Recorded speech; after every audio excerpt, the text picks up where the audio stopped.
Good evening, ladies and gentlemen. Can we all stand up for the national anthem, please?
Good evening, all you wonderful people.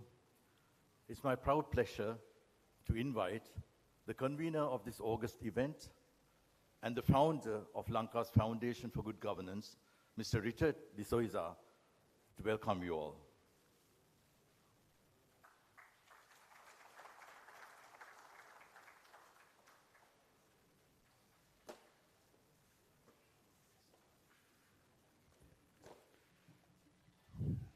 Good evening. The leaders of the religious dignitaries, Your Excellencies, thank you for coming. Field Marshal Sarath Fonseca and his wife Anoma, my colleagues who helped me to set up this event.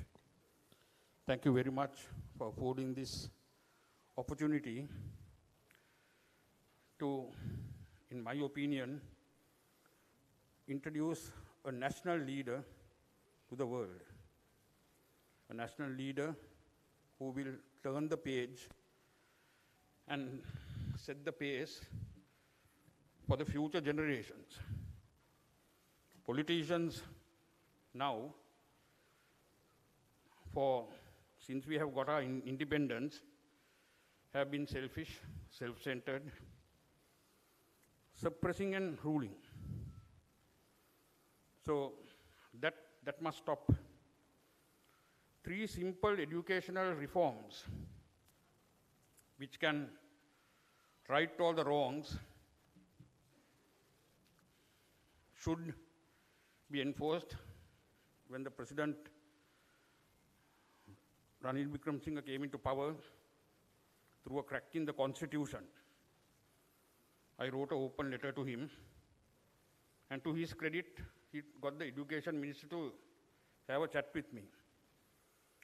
And some of us went, I think Maitri Gunaratna, is Visakha here? So we went there.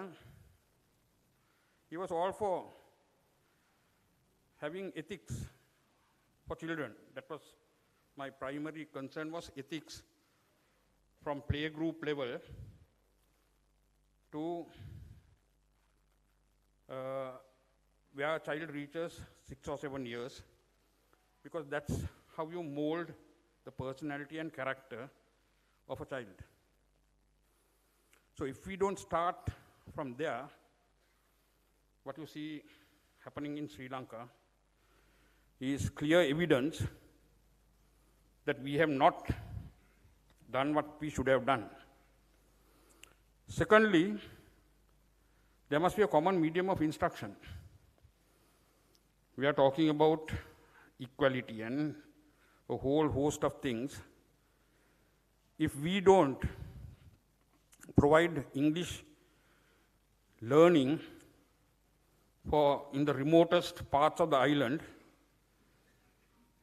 what type of governance is that? Why are some privileged and why aren't others given that opportunity? We all know that the JVP uprising was partly because of that language issue, Asahaniya, not being able to go to John Keel's or Haley's or Demos and get a job as an executive. Government jobs are limited. As Lee Kuan Yew, in one of his later speeches, had mentioned that for 30 years we'll be exporting housemaids. So aren't we ashamed of this? So these are the things that we have to fearlessly counter very soon. That brings in a whole lot of foreign exchange and also preserves our dignity. So this is a serious junction point in the history of Sri Lanka. Elections are being maneuvered, jostling for places here and there. No one is thinking about the future generations. They're only worried about them coming into power and preserving that and being corrupt and plundering this country. So in my opinion, one of the leaders that can really turn the page is Field Marshal Sarath Fonseka. That's why there may be other leaders who will follow, but he will set the pace for the younger generation to come and get into politics. People who are fresh, who have new thoughts of development, and without being ancient has-beens, and bringing the country down to its knees. So we are asking a person like him who can turn the page, a few chapters as well, within 5 or 6 years, and hand it over to the younger generation. So education ministers whom I have met regarding these things have said that the bhikkhus are against English. If you ask all these Buddhist priests, they would want English as a common medium of instruction. Because in Buddhism, the philosophy, we are all equal, and we have to give the same opportunity to everyone. That's one way we can do that. So I'm sure every one of you are agreeable with me that that has to happen. Thirdly, all the school dropouts. School dropouts can't be allowed to drop out. There are some Thomians here. We had an area called the R forms. Right? Even if you fail the O-levels 5 times, you can wait that till you're 20 years. And you can do your sports and somehow get ahead. So, the minister told me, so keep these guys in school till they're 18 and send them to their preferred vocations. And we have to be answerable to every one of them. The government has to keep a log, monitor them, and prevent them being a nuisance to their family, taking drugs, and being unruly and being an absolute nuisance, and being the scum of the earth. So those 3 factors, I asked Field Marshal Sarath Fonseka that supposing all the wheels start turning the correct way when he comes into power, are you sure you're going to implement these things? So he told me without betting an eyelid that he will. So that is why I'm with him.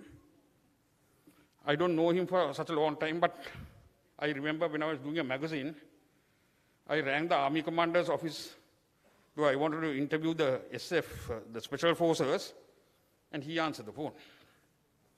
So he is hands-on, and he allowed me access not only to the Special Forces, even the LTT terrorists who came and surrendered. They were in some Polga Havela place. And I interviewed and I wrote some articles about that.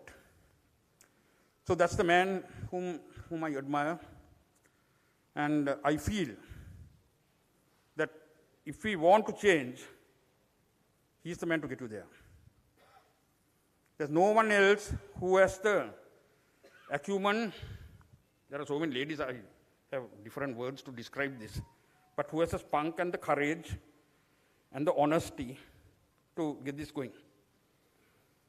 So, I came to talk about something else. I have spoken something else. I haven't mentioned those.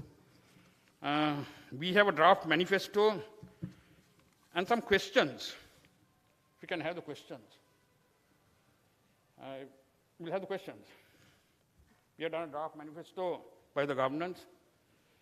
Can every one of you all read that? Or can I read that? Whom do you feel will ensure that a corrupt-free government is in place after he is elected? Now we have various players, Ranil Wickremesinghe, AKD, Sajith Premadasa, whoever. Right? I wanted to get 10 or 15 eminent people and ask them these questions and put a scorecard for the first time and see how they score. These likely leaders, how they score against these questions that are very pertinent for us to live with dignity, peace, and prosperity. Who is the most likely to reopen the corruption cases that were dismissed by the judiciary during successive governments? So we have a banana republic that cases are disposed as and when people want. And how can we tolerate that? Whom do you think will enforce law and order to the maximum? Who will have the courage to move towards a drug-free society? Drug-free means death. For possession, death. We have to turn that page. Because every one of you all will have some relative or friend who is an absolute nuisance. to happy, content living. Who amongst these three the candidates will ensure that there is an even playing field in nurturing future generations? I spoke to you all about that. This suppressing and ruling must stop. So, who is capable of doing that? Whom would you trust to put the country first and not bow down to petty party politics? Who would establish think tanks to all ministries and be guided by their professional expertise? Can half the politicians or the ministers, do they have a set plan for the next 15 years? And in that earlier manifesto, we mustn't allow people to cross the parties. You're voting a UNP and then that man goes into the port tour without consulting the voter. Destabilizing the government, and they're not worried about governing for the country. They're worried about existence. So, recalling these guys, whom would you rate as a leader who will rule strategically and appoint a cabinet of ministers who have a proven track record for work? So those are the questions that you all have to ask yourselves when you all make that trudge to a polling booth and tick that box. So I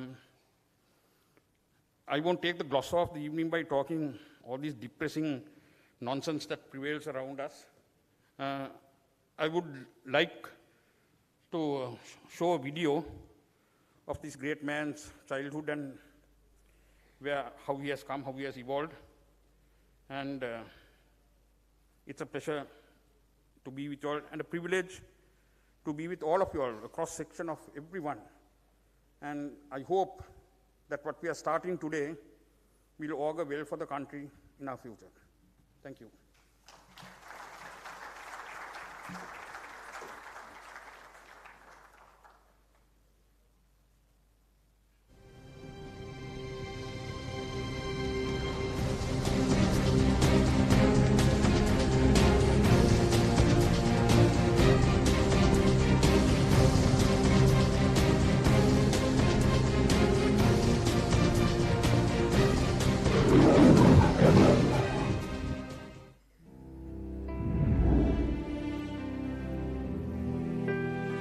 වර්ෂ 1950 දෙසැම්බර් මාස 18 වන දින සමස්ත ලංකාවාසී සියලු දෙනාටම ඉතා වැදගත් වූ දිනයකි. ඒ අන් කවරක් නිසාවත් නොව වසර 32කට අධික කාලයක් කුරිරු ත්‍රස්තවාදයෙන් මෙරට මුදාගත් වීර සෙන්පතියාණන්ගේ ජන්මලාභයේ සිදු වූ දිනයයි. පීටර් ෆොන්සේකා මහතාට සහ පියවති ෆොන්සේකා මහත්මියට දාව ගාල්ල අම්බලන්ගොඩදී ගාර්දිහේව සරත් චන්ද්‍රලාල් ෆොන්සේකා මහතා මෙලොව එළියදුටුවේය. සිය ප්‍රාථමික අධ්‍යාපනය අම්පාර මඩවල ලන්ද විද්‍යාලයෙන් සහ හිනිදුම තවලම විද්‍යාලයෙන් ආරම්භ කළ ඔහුගේ ද්විතීයක අධ්‍යාපන කටයුතු අම්බලන්ගොඩ ධර්මාශෝක විද්‍යාලයෙන් සහ කොළඹ ආනන්ද විද්‍යාලය මුල් කරගනිමින් සිදුවිය. පාසල් වී සිටම ක්‍රීඩාවට උපන් හපන්කම් දැක්වූ සරත් ෆොන්සේකා මහතා පිහිනුම් සහ වෝටපෝලෝ ක්‍රීඩාවන්හි තම දක්ෂතා ප්‍රකට කළේය.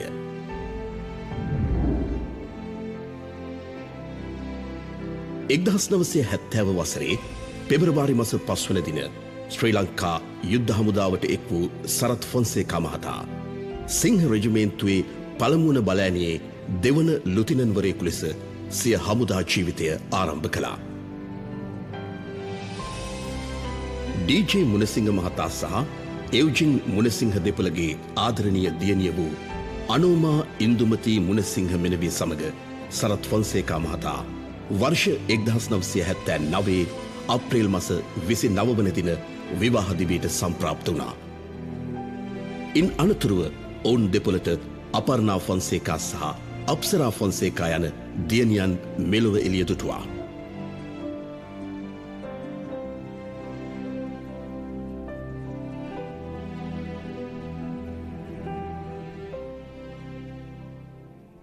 ලුතිනන් කපිතාන් මේජර් නිලයන් පසු කරමින් ඔහු 23 වන බලසේනාවේ ආඥාපතිවරයා ලෙස පත් වූයේ කර්නල් නිලයට උසස්වීම් ලබමින්.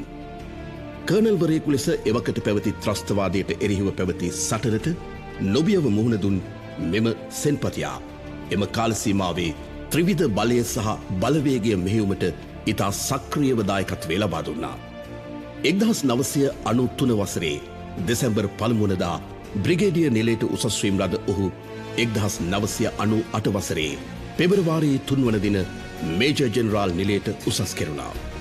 ත්‍රස්තවාදයට එරෙහි සටන නව මාවතකට අවතීර්ණ කරමින් සරත් ෆොන්සේකා මහතාට යුද හමුදාපති තනතුරේ වගකීම් පැවරුණේ 2005 වසරේ දෙසැම්බර් මාස 6 වනදායි.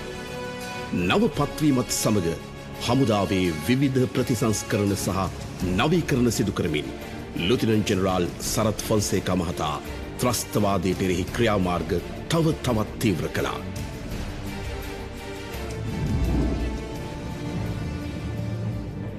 යුද හමුදාපති ධුරයට පත්ව සති කීපයකින් 2006 වසරේ අප්‍රේල් 25 වනදා ලුතිනන්ට් ජෙනරාල් සරත් ෆොන්සේකා මහතා මරාගෙන මැරෙන LTT ත්‍රස්ත ප්‍රහාරයක ඉලක්කය බවට පත් වුණා.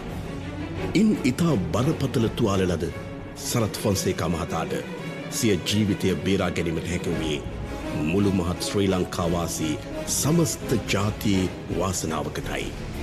සටන් බිමේදී මීට පෙරද දෙවරක් තුවාල ලද ඔහු අධිෂ්ඨානයෙන් මුහුණ දෙමින් යළි සටන් බිමට අවතීර්ණ වූයේ සම්පූර්ණ සුවය ලබයි. මාවිල්ලාරු සටනේ සිට නන්දිකඩාල් දක්වා LTT කොටු කළ සටනේදී යුද හමුදාවට අභීතව නායකත්වය ලබා දුන් මේ සෙන්පතියා සියලු පරාජයන් හමුවේ නොනවති සටන් කරමින් ධෛර්යය හා කැපවීමෙන් යුතුව සිය සේනාව මෙහෙයවමින් ත්‍රස්තවාදී ඉලක්ක සුණු විසුණු කරමින් 2006 වසරේ ජූලි මාස 26 වන දින ශ්‍රී ලාංකීය දේශීය රුදුරු කොටි ත්‍රස්තවාදයෙන් මුදා ගැනීම සඳහා මානුෂික මෙහෙයුම ආරම්භ කළා. සිංහල දමිළ මුස්ලිම් ජනතාවගේ නිදහස සහ අයිතිය ආරක්ෂා කිරීම පිණිස ශ්‍රී ලංකා ද්වීපය තුළ ජාතික සාමය හා සමගිය උදා කරලීම පිණිස ශ්‍රී ලංකා යුද හමුදා සියලු බලසේනාවන් තම ජීවිත පරදුවට තබමින් මානුෂික මෙහෙයුම දියත් කළා.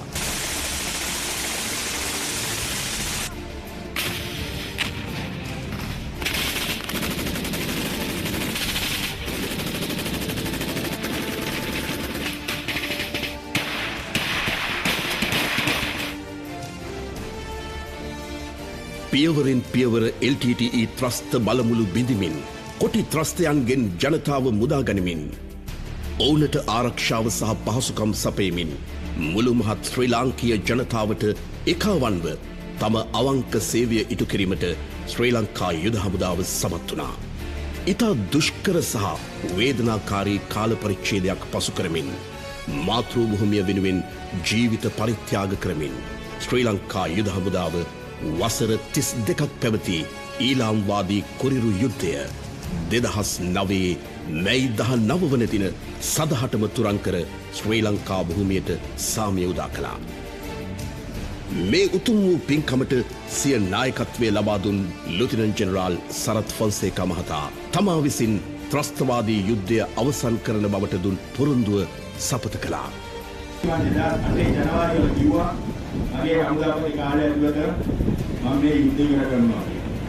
මට ආඩම්බරයෙන් කියනවා මට බාර දුන්න රාජකාරිය බාර දුන්න වල්කී ජාතිය වෙනුවෙන් හමුදා වෙනුවෙන් මම පොරොන්දු වුණ ආකාරය මම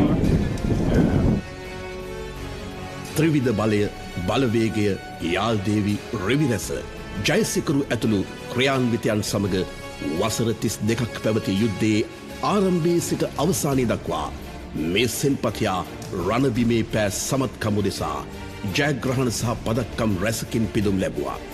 ඒවා අතර රණවික්‍රම පදක්කම, රණශූර පදක්කම, විශිෂ්ට සේවා විභූෂණ පදක්කම, දේශපුත්‍ර සම්මානය, පූර්ණ භූමි පදක්කම, උතුරු නැගෙනහිර ක්‍රියාන්විත පදක්කම, රිවිරැස සේවා මෙහෙයුම් පදක්කම ආදී පදක්කම් ඉන් කීපයක් ලෙස හැඳින්විය හැකියි.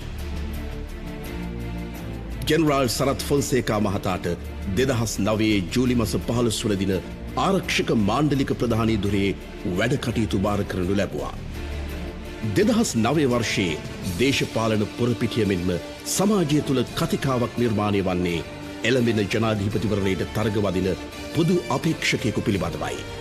එහි දැඩි අවධානයක් එවකට ආරක්ෂක මාණ්ඩලික ප්‍රධානී දුරේ දැරූ සරත් ෆොන්සේකා මහතා වෙත යොමු වුණා. මේ අතරවාරයේ ජෙනරාල් සරත් ෆොන්සේකා මහතා තමා දැරූ දුරේට සමුදී විශ්‍රාම ගැනීම තුළින් සමාජ මතයට තවත් උණුසුමක් එක් කළා.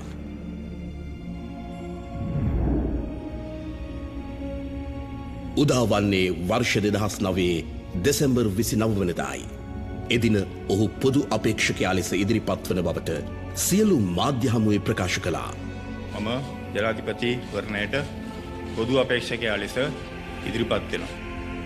එක්සත් ජාතික පක්ෂය ජනතා විමුක්ති පෙරමුණ ඇතුළු පක්ෂ කීපයක පොදු අපේක්ෂකයා ලෙස ඔහු ජනාධිපතිවරණයට තරග වැදුනා.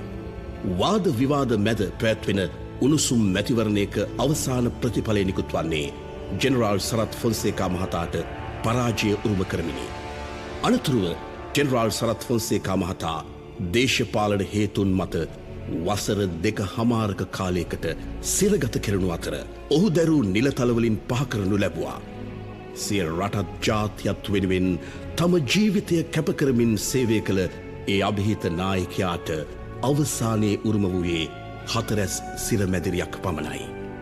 මේ අතරවාරයේ සිරගතව සිටියේදී මහා මැතිවරණයට තරගවදින ඔහු මැති සභයට පාර්ලිමේන්තු මන්ත්‍රීවරයෙකු ලෙස පිවිසෙන අතර පසුව එම මන්ත්‍රී දුරේද අහිමි වන්නේ දේශපාලන පලිගැනීමේ ප්‍රතිඵලයක් ලෙසයි. අවසානයේ එළඹුණේ 2012 මැයි මස 21 වනදායි. ඒ යුද ජයග්‍රහණයට උරදුන් මිනිසාට නිදහස හිමි වූ දිනයයි. 2013 වසරේ අප්‍රේල් මස පළමු වන දින මැතිවරණ කොමසාරිස්වරයා ඉදිරියේ ලියාපදිංචි කිරීමෙන් අනතුරුව ජෙනරාල් සරත් ෆොන්සේකා මහතා විසින් ප්‍රජාතන්ත්‍රවාදී පක්ෂය ආරම්භ කළා. මාතෘ භූමියට අලුත් දේශපාලන දැක්මක් සහිතව ප්‍රජාතන්ත්‍රවාදී පක්ෂය එළඹෙන මධ්‍යම වයඹ බස්නාහිර සහ දකුණු පළාත් සභා මැතිවරණයට තනි පක්ෂයක් ලෙස තරග කරමින් මන්ත්‍රී ධූර 17ක ඉතා විශිෂ්ට ජයග්‍රහණයක් හිමි කරගත්තා. මුළු රටම ඒකාධිපති වීරුවට එරෙහිව රටේ ප්‍රජාතන්ත්‍රවාදය සහ යහපාලනය යළි ස්ථාපිත කිරීම සඳහා පෙළගැසෙන මොහොතේ ජෙනරාල් සරත් ෆොන්සේකා මහතා ප්‍රමුඛ ප්‍රජාතන්ත්‍රවාදී පක්ෂය පොදු අපේක්ෂක මෛත්‍රීපාල සිරිසේන මැතිතුන්ගේ ජයග්‍රහණය උදෙසා ඉතා සක්‍රියව මැදිහත් වෙමින් ජයග්‍රහණය අත්කර දුන්නා. ඉන් අනතුරුව මේ මිනිසාට අහිමි වූ සියලු වරප්‍රසාද සහ ප්‍රජා අයිතිය නැවත ලැබෙන්නේ අතිගරු මෛත්‍රීපාල සිරිසේන ජනාධිපතිතුමන්ගේ නියෝගය මතයි. කිසි දිනක විශ්‍රාම නොයන ෆීල්ඩ් මාර්ෂල් තනතුර කැබිනට් අමාත්‍යවරයෙකු හා සමතැන් ගන්නා විශේෂිත වූ උසස් තනතුරකි. මෙම ෆීල්ඩ් මාර්ෂල් නිලය තරු 5 ජෙනරාල්වරයෙකු වේ. මෙම තනතුර සම්මානනීය යුදමය තනතුරකි.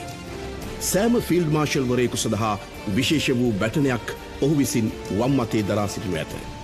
මේ නිලය සඳහා විශේෂ කාර්ය මණ්ඩලයක්, විශේෂ ආරක්ෂක කණ්ඩායමක් සහ පෞද්ගලික කාර්ය මණ්ඩලයකින් සමන්විත වේ. ෆීල්ඩ් මාර්ෂල්වරයෙකු ආචාර්ය කරනුයේ රටක රජෙකුට හෝ රටේ ජනාධිපතිතුමන්ට පමණි. ෆීල්ඩ් මාර්ෂල්වරයෙකු සඳහා විශේෂිත වූ දීමනා, නවාතැන් පහසුකම් සහ වෛද්‍ය පහසුකම් හිමි වේ. ෆීල්ඩ් මාර්ෂල් තනතුර ප්‍රදානය කිරීම රටක ජනාධිපති සහභාගී වන සම්මානනීය පෙළපාලියකින් ලබා දෙනු ලබයි.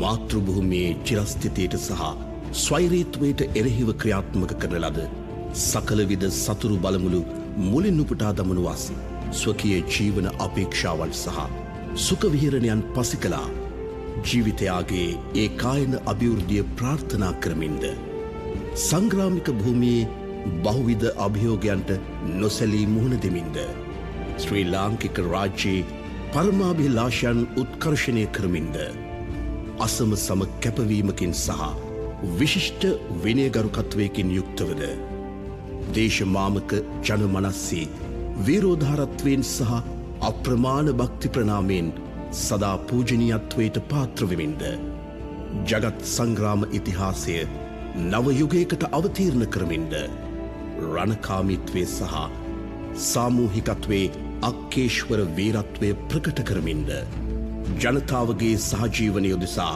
ජාතික ඒකාග්‍රතාව සහ සාමය ප්‍රතිෂ්ඨාපනය කිරීමෙන් යුගකාරක පොදුජන මෙහෙවර කායදානයෙන් ඉෂ්ට සිද්ධ කොට ස්වදේශික ජන සමාජ විඤ්ඥානයෙහි කීර්තිනාම ශේෂෝපගත වූ ශ්‍රී ලංකාවේ යුද හමුදාවේ හිටපු හමුදාපති ජෙනරාල් සරත් ෆොන්සේකා රණවිරුවාහට ශ්‍රී ලංකා ප්‍රජාතාන්ත්‍රික සමාජවාදී ජනරජයේ අතිගරු ජනාධිපති මෛත්‍රීපාල සිරිසේන උතුමාණන්ගේ අභිමතය පරිදි කෘතගුණ පූර්වකව ගෞරව බහුමානයෙන් යුතුව ෆීල්ඩ් මාර්ෂල් තනතුර පිරිනමන වගයි.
Distinguished guests, it is my privilege to introduce the guest speaker today.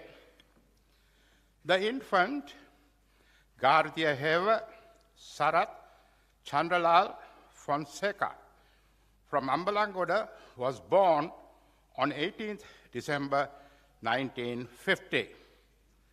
That means in another 2 months' time, he will be 73 years young. He was admitted to Ampara Mahavidyalaya, and after a lapse of 2 years, he entered Dharmasoka College, Ambalangoda, for his primary education. And for his secondary education, he was admitted to Ananda College, Colombo.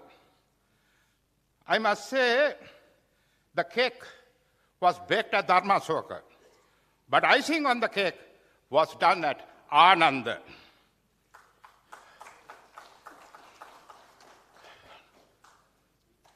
He emerged as a prominent student, not only in education, but also in sports. He was a skilled swimmer and a shining water polo player, and was Ananda College swimming captain in 1969. He was also the sergeant of the college cadet platoon and a senior prefect at Ananda. He represented Sri Lanka in water polo from 1973 to 1976. I have seen him playing water polo. We were at Ananda together, where he holds the water polo ball like you and I holding a tennis ball. He has a huge palm, like a backhoe machine.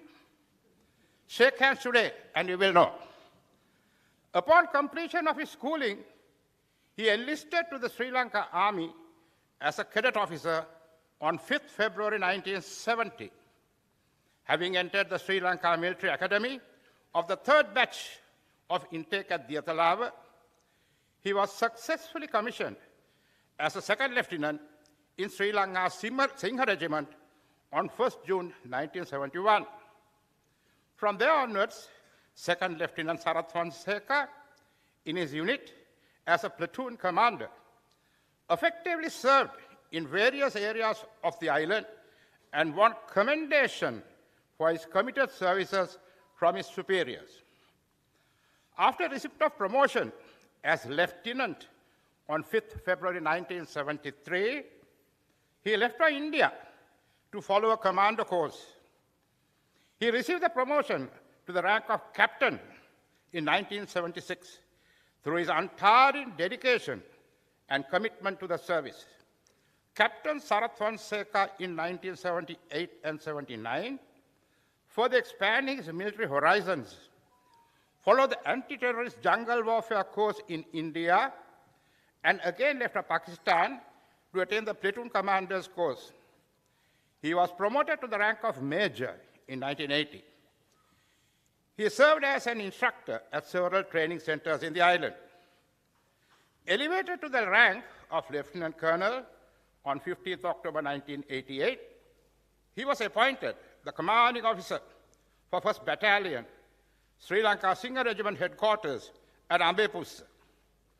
Army headquarters, considering political unrest at that time in the country, appointed him to the coordinating officer for Gampaha district, in which he performed a noteworthy role.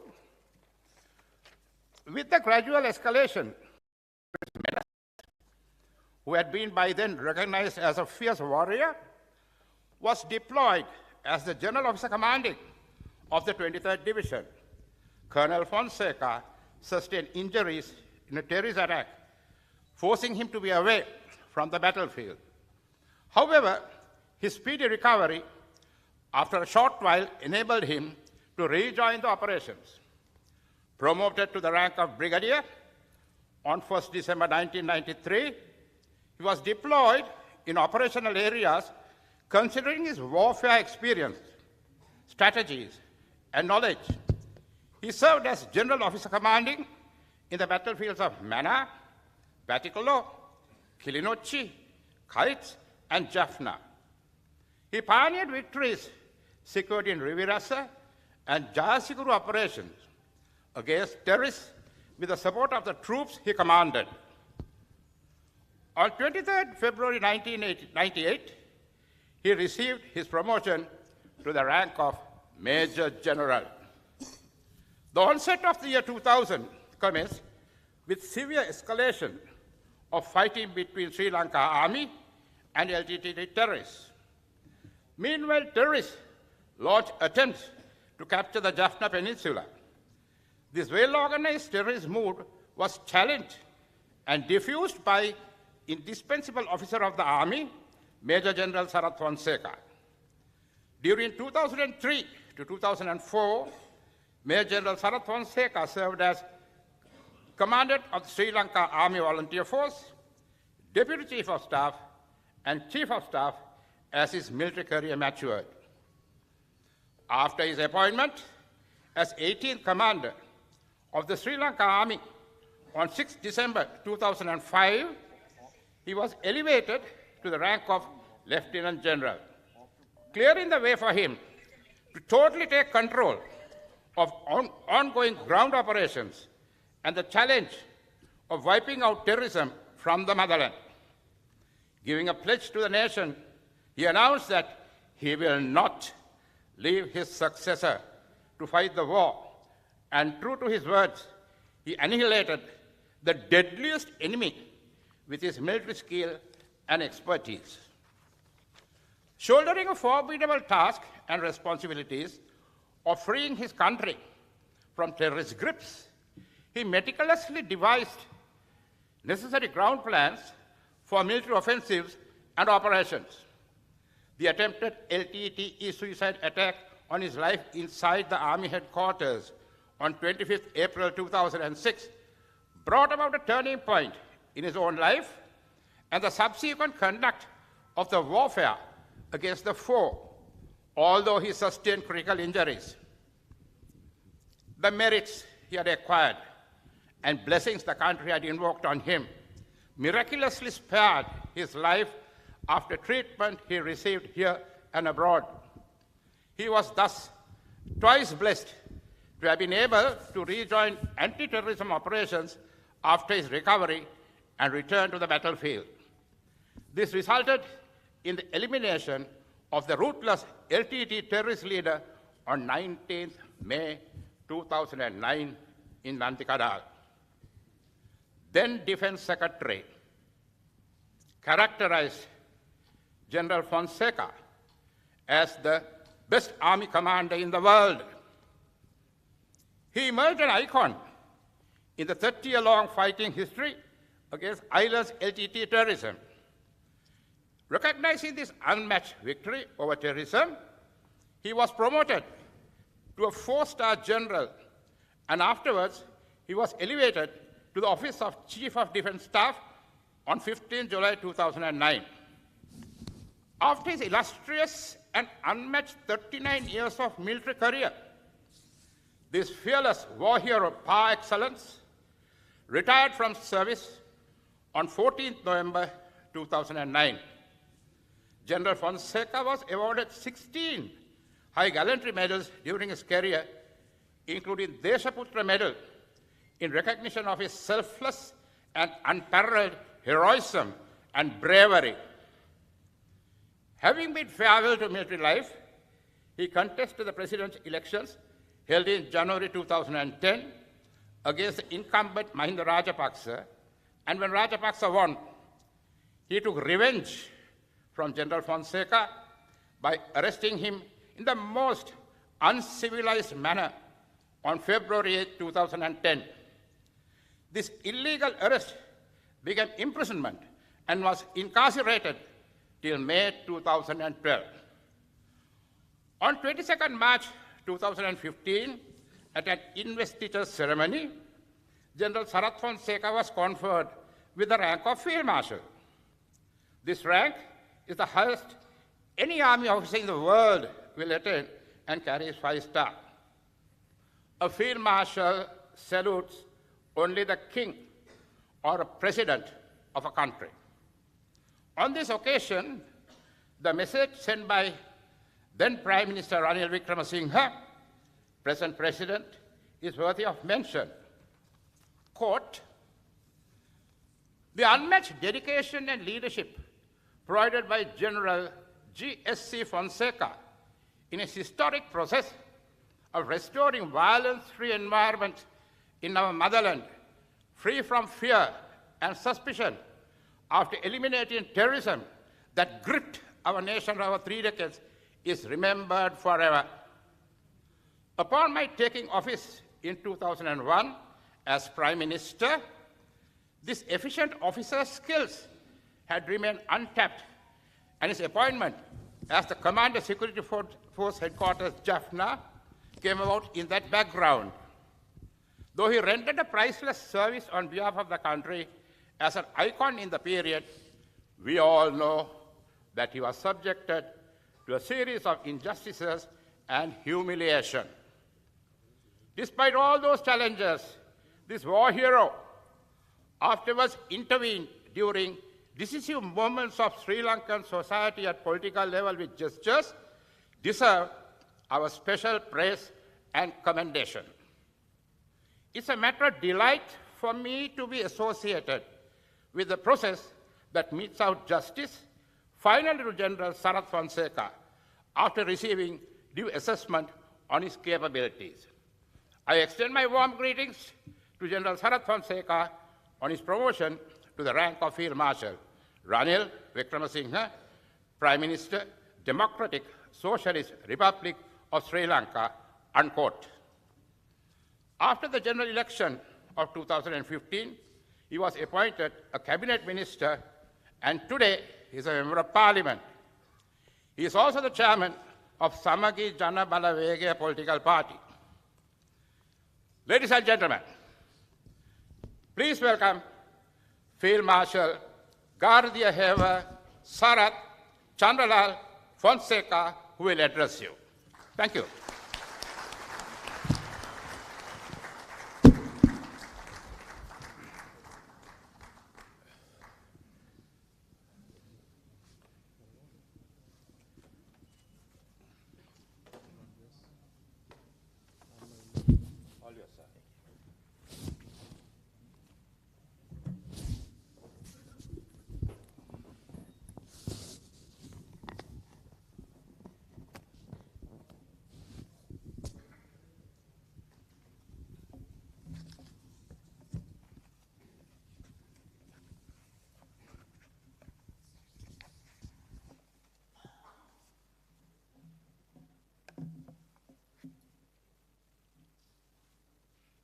අතිපූජ්‍ය සංඝරත්නයන් අවසරයි. Good evening, ladies and gentlemen. To commence with, I must pay my gratitude to Lanka's Foundation and my friend Richard D'Souza, who has taken the trouble to arrange this gathering, this nice evening, for me to be in front of a gathering of eminent personalities and to speak few words. Then I must say thank you very much to Upali also. I am sure Upali was talking a little too much about me.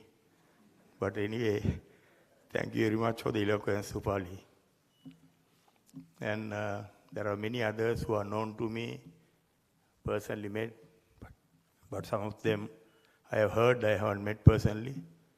And I know most of you are mostly from the Colombo Society. Many are eminent personalities in Colombo and in various, mostly in the private sector, I think. Thank you to everybody for participating in this evening. I have been asked to run on a marathon this evening, but given the time allocated for the 100 meters, I think, I am supposed to talk about the war, which I fought for 2 years and 9 months, but I am supposed to talk about it in about 20 minutes. I hope I can do at least to the best of my ability to keep up to expectations. Then I am also supposed to talk about the situation in the country, focusing on the economy. And again, the time restrictions are there. But in case I go beyond the limit a little bit, please bear with me. I have to make a special mention about the representation from the embassies. And I extend my gratitude for you all for sparing some time. My speech in the evening will be mainly from two parts. As I said earlier, I'll be covering about the war victory, at least the final battle, Elam War 4. I'll be talking about situation in the country afterwards. First, to talk about the terrorism, focusing on Elam War 4. First, I'll have to take your mind back to the period, the 2005 December. That was the period which I took over the command of the army. You all may be able to remember still, some of you would have been much younger also even that time. When I took over the command of the army, civilians lived in this country in fear. Civilians were terrorized. Civilians never thought that terrorism can be eliminated in this country. I can remember the people, the father used to travel in one vehicle, the mother used to travel in some other vehicle, because they thought at least one has to survive to look after, take care of the children. That was the situation in the country. They're talking about the military. The military was losing battles regularly. Got terrorists had the initiative. They were calling shots. Even very eminent generals in the country, named a few of them, General Cyril Ranatunga, General Kobbegadua, General Janaka Pereira. They were publicly saying this war cannot be won by military. There should be a political solution for the pending problem at that time. The morale of the troops was very low at that time. I think the troops, after going through a series of failures, they preferred the ceasefire at that time. And when Mavillaru was closed, many of the generals in the army, including the person I was in Singapore hospital, even the general who was acting for me, they refused to go to war. They thought we must go back to ceasefire again. That was the situation. I grew up with the war. I was aware of the various mistakes, drawbacks we had, the mistakes done by the political leaders, and the mistakes committed by various military leaders at different levels. I was very familiar with those. And I knew about the capabilities of the terrorists also. I knew the terrorists were very smart. Their main strategy was to hit and run. They were doing it with a lot of success. Then the terrorists had the intelligence organization, which was very smart and way ahead of the government intelligence organizations. The intelligence organization was led by Pottu Amman. They were very successful in their activities. Then terrorists had the ability to muster large numbers, to launch large-scale attacks. They were doing it very smartly. Even they were capable of overrunning brigade camps, the divisional camps. They were doing all that very successfully. After a mental appreciation, after I took over the command, I fathomed the terrorist strength as something like 35,000. But of course, at that time, the intelligence report said only about 9,000 terrorists were there in the country. But my appreciation accounted for about 35,000. There was a defense correspondent writing to a weekend English paper who was very closely in association with the LTT at that time. He confirmed what I was imagining, what I was appreciating. He himself said it was about 35,000 or close to that. I knew that the war will come back at some time again. Although some people had a lot of hopes on ceasefire, I knew the war will come back again. Because of that, from the day one after I took over the army, I commenced restructuring the army. I wanted to restructure the army because I took over an army which was running backwards in the battlefield. I knew that I had to rejuvenate them. During that process, I appointed field commanders on merit as against the seniority. I considered their commitment, their capacity, their experience, and then I nominated them based on the merit as against the seniority, the traditional system we had in the army earlier. I prepared a selected list in the army. Normally in the professional armies, there is a thing called selected list for the officers. Majors and above are identified with their performance, with their background, with the ability, commitment, all that, and they are put into one list which is called selected list. Normally for the command appointments, people are selected from that list. Of course, after I left the army, after I finished the war and left the army, then Defense Secretary, he cancelled that list because he thought it was my private list or something like that. So it was not there in the army anymore. Then I managed to put a full stop to the corruption in the army. I started doing that from the top. There are a couple of senior officers. I still can remember a case where a lieutenant colonel had robbed 400,000 from a regimental fund. But the commander, who was about 4 years before me, he only summoned that lieutenant colonel to his office, said, please hand over the money, and he allowed him to go back. He got the promotion to the next rank, colonel rank, after about 4 months. When I became the commander, I took the file back and sacked that army officer overnight. So like that, I was giving the message down, starting from the top, giving it downwards, and the people received the message in a very unpleasant way, but it did a lot of good for the army. And I maintained very high standards of discipline. When I was the commander, the senior most military police officer, he was caught for transporting illicit cattle in an army truck. So I got hold of him. Then I removed him from the appointment. I put into his personal file and said, no more promotions. You will complete to a maximum period in the rank and go home. But he was the officer who came to arrest me after the presidential election. Then my ethos did not accommodate failures. There was an officer who was commanding the 5-7 division, which was commanded later on by General Jagat Dayas.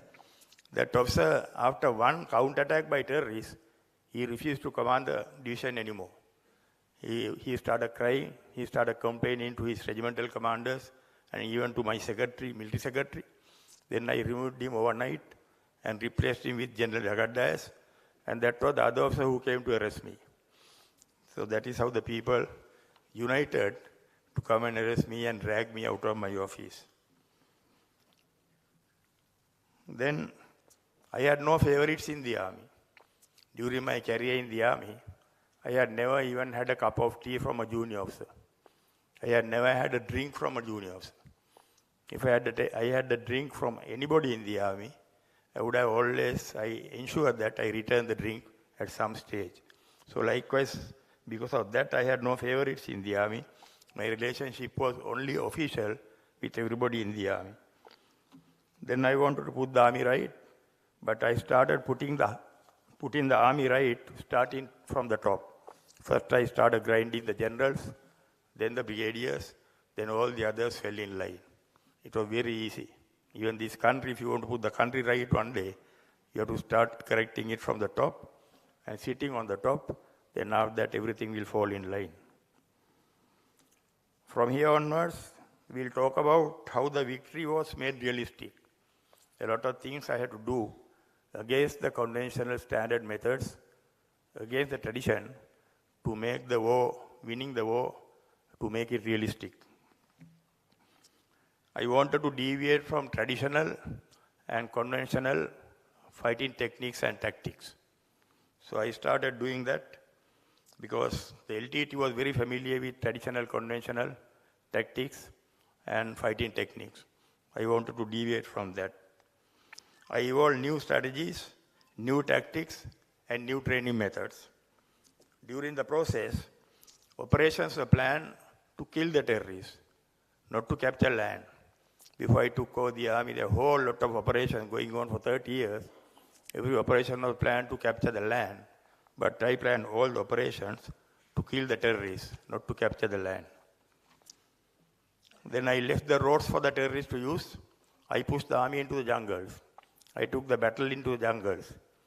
Before that, army had to always keep a main road at the access.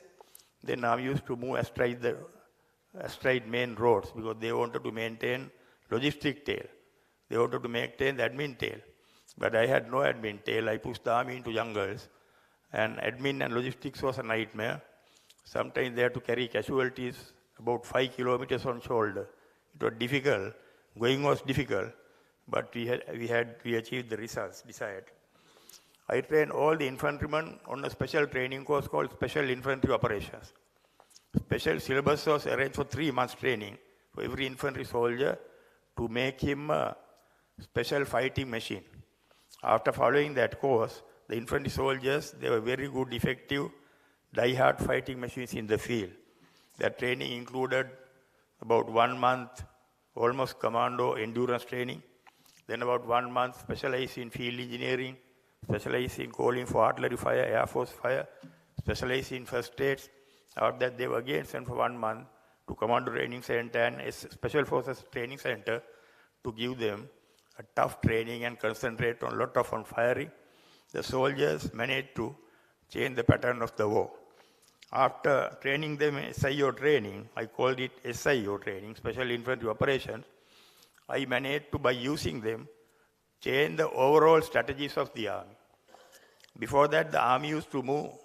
Say if there are 3 divisions, there will be 1 division moving astride the road. We moved like that from Vavuniya to Mankulam at one stage. Other 2 divisions will be on the flank, looking after the flank and giving admin tail. So 1 division is moving in front. Normally they will have about 400 soldiers in front on one side, 400 soldiers in front on the left. 1 division has 7,500 soldiers.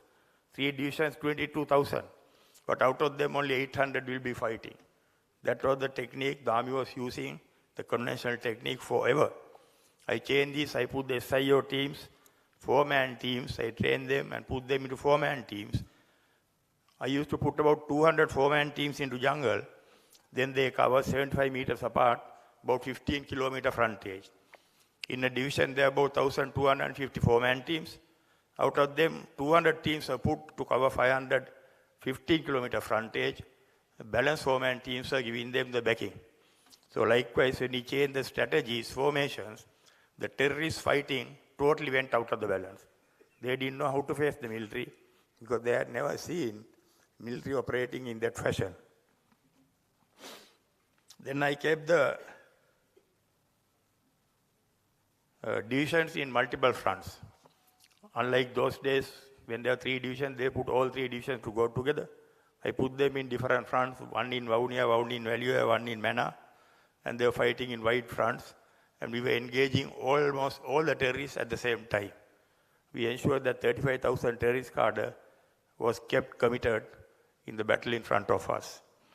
Then I kept the division directly under me. Normally when the operations start in the army, all the time, they appointed the senior general, normally the number 2 in the army, to be in charge of the operations. Then he command the operation, the divisions under him. But I kept all the divisions directly under me. There were 5 offensive divisions, 2 in Jaffna, 3 going from south to north. I kept all 5 directly under my direct command.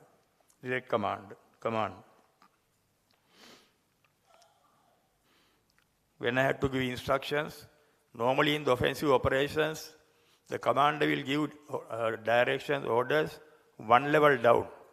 I gave orders and directions 3 level down, and I supervised and monitored 4 level down. It took a lot of trouble, a lot of time, a lot of things to be remembered, but I managed to do that. And I had no written orders during the 2-year, 9 months war. I gave all the instructions verbally, nothing on writing, no records, but I managed to remember everything and monitor, supervise all what was going on. Out of the box actions were the order of the day. There was a situation when we were proceeding after capturing Kilnochi, we had turned towards Mullaitivu to east. Then the army was moving ahead, forward. Then there were a lot of jungle areas behind, between Kilnochi and Vavuniya, the jungle areas, we called it belly, where the areas were falling unoccupied. Then I wanted about 10,000 troops to occupy these areas. But the recruiting was done about 4,000 a month, and they were going into offensive operation. So because I had to find some solution, I decided to go out of the box, decided to put battle casualties into the field. Out of about altogether 27,000 injured soldiers, I got the walking wounded who could hold a rifle, who could see and hear, and put them into a jungle, 10,000 of them, to fill the belly. I put them together with the doctors and the nurses and the medical staff. They were happily doing their job. They were with commitment, they were doing their job. Then strict, firm, ruthless, robust commands were the key to have control over an army in battle. I couldn't give always nice, sweet orders for the soldiers to hear. I had to be very strict at times, ruthless, robust, but there was no other way out. So I continued with that, and I had strict control over the army. Sometimes I had to take very harsh decisions. There was a situation when we were fighting at Kilnochi, about 4 months, in all weather, 365 days of the year. Day and night, we were fighting, a lot of casualties are coming, because there was a huge obstacle in front of us, 10 feet wide, 8 feet high bun. Then in front of that, 8 feet deep, 10 feet wide ditch. We were fighting there for a long time. There were a lot of casualties coming. So when the soldiers were going home, their parents, their wives, they were not allowing them to come back. A lot of deserters, we had to face a lot of desertions at that time. So I had no way of stopping this. I wrote to them, I spoke to them, I wrote to their families. Still the desertions continued. Then I started arresting them, court-martialed them, put them in the jail. Together with the civil police, I was going, sending the people to arrest them at home, bring them and court-martial, put them in the jail. There were 2,000 soldiers in the Velikada jail at one time. In fact, their mothers and their wives, they formed a union against me. They were going on protest, and not like today. They were protesting against me for arresting the soldiers and putting them in the jail. But after I did that, the desertion stopped. Otherwise, we wouldn't have ever gone through that war if that desertion continued in the same manner. I gave clear and very clear orders, weekly basis, on need-to-know basis. Unlike today, I find the politicians having conferences from morning till night every day, but no results. I had only one conference a week. Every Saturday I used to go to Vaunia and have a conference and come home for late lunch. And then orders are given very clearly, need-to-know basis. Out that when I come, of course, I was talking to the generals twice daily and monitoring and supervising the progress. Visit to operational areas every Saturday for 2 years and 9 months. They have information to say that they were waiting to attack my helicopter, but I had no choice. I had to take the risk and keep going until I saw an end to the war.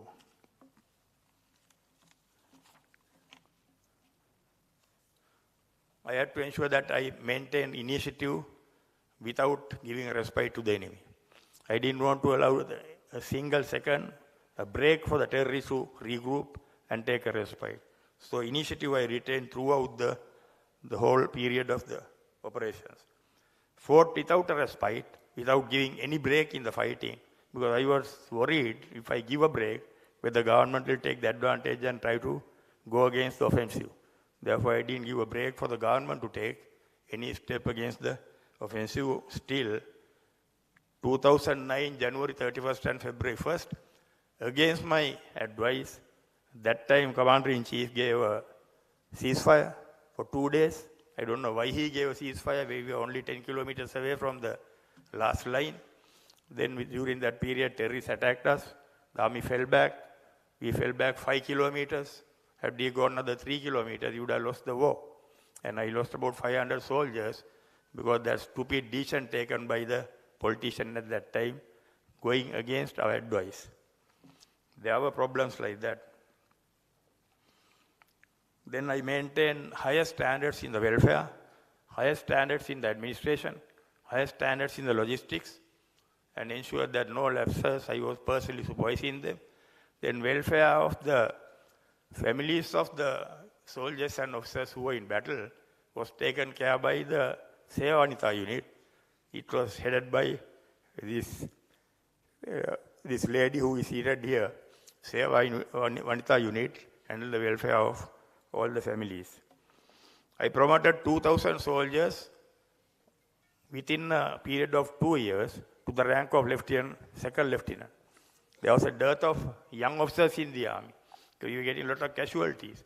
So I promoted corporals and sergeants to the rank of second lieutenant during a period, 2,000 of them during a period of 2 years. They were fighting the battle right in front with a lot of vigor and commitment and a lot of courage. I think they made a big, huge turning point in the battle. Their motivation was very high. Then I enlisted. Normally the officers are taken to army with the advanced levels.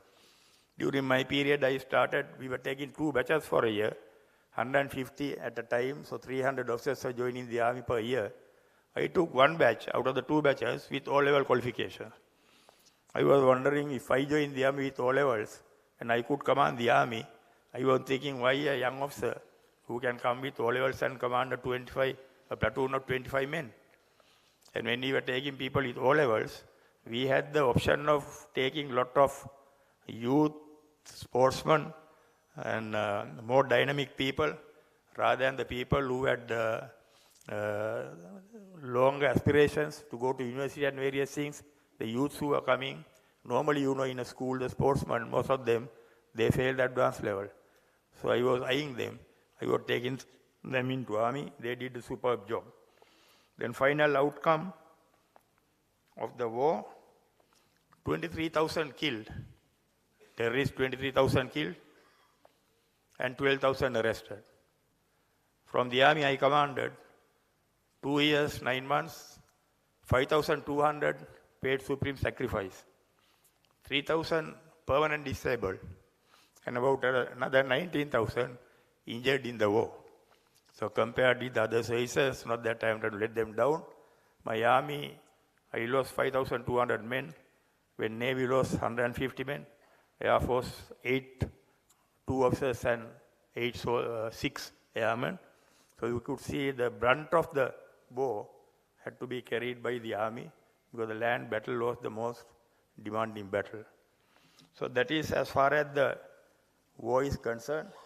I am running very fast. If I am missing anything, not elaborating enough, please ask me any questions you want to clarify afterwards.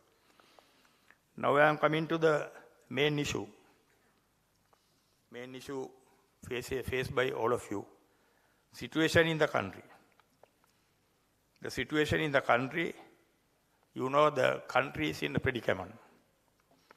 Country is indebted, unable to pay the loans. Then country declared bankrupt. Then people, their life has become very volatile. We don't see light at the end of the tunnel. We are groping in the dark at the moment. Then we are living in an underdeveloped country, which was gradually wearing off for last 75 years. Quality of life has been degrading, but regularly during last 75 years. Country was not destroyed by the economists. The country was destroyed by the politicians. I don't blame the economists for economically destroying the country. Let's see the root causes for above fate. To start with, I think the number one out of the root causes is corruption by the politicians, which has engulfed the country. The corruption by the politicians. Then inefficiency, lethargy of the politicians who had no vision to develop the country. And similar attitude of the government servants, which are closely followed by corrupt dealers in this country. These are the main reasons for the country to end up in this situation by this time. Then next come to the corrupt political culture. We are sticking on to corrupt political culture based on the relief assistance given to 7% of the population of this country who are called poor population. Although the various information given by the experts say poverty line is this, that, and all that, I believe about 70% of our people are poor. I am referring to the people who are on the motorcycles, who are in three-wheelers. They are basically having a lot of hardships, just managing to survive under very bad conditions. So, the corrupt political culture has ruined their life. Then people still want to rely on the politician. They want to go and request the politician to get a job for their child, to get a school for the child. People have the habit of still going behind politicians. People don't bother to find out the background and the real character of the politician when it comes to voting. So this is the final outcome of the corrupt political culture in this country. Then failure as a nation to save democracy, constitution, parliament, people's representative from the corrupt politicians, corrupt government servants, and corrupt dealers. We have failed as a nation, and therefore we are facing this music today. Then coming on to economy, I am no economist. As much as you all are, I think only about 99% here are no military people, but you all understood what I was talking.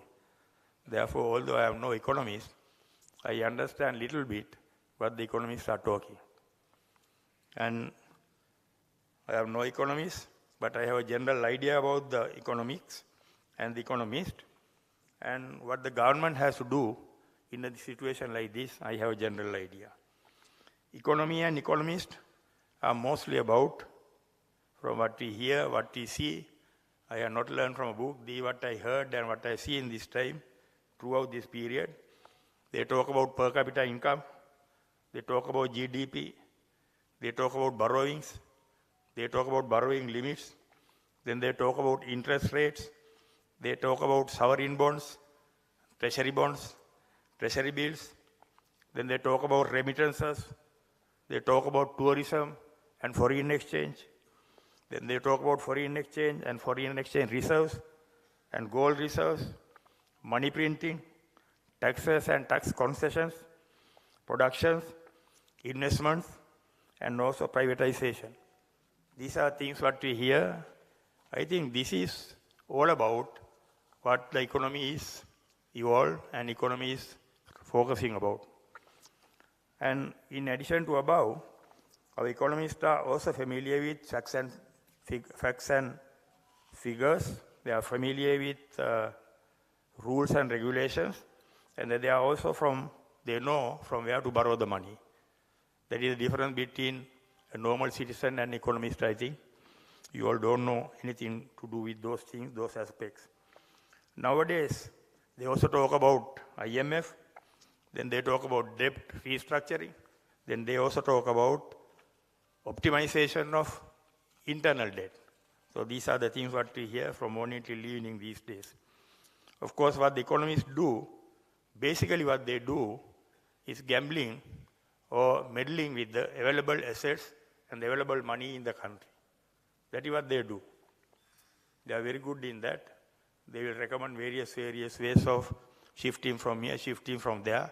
The same thing what you do at home when it comes to your economical issues at home. When you are trying to budget to your home budget, these are the same things what you do. But bolstering the country's economy and developing the country and finding the foreign exchange and developing the infrastructure, all that falls into the hands of the politicians. And that is where we have failed all the way along, last 70 years or so. In that aspect, our politicians have failed. So from my perspective, these are how a future government must work towards boosting the economy of this country. You have to boost the economy in this country. From my perspective, it does not mean that I am going to contest for anything and I am going to be the head of the state or something. Don't take me amiss. This is my perspective.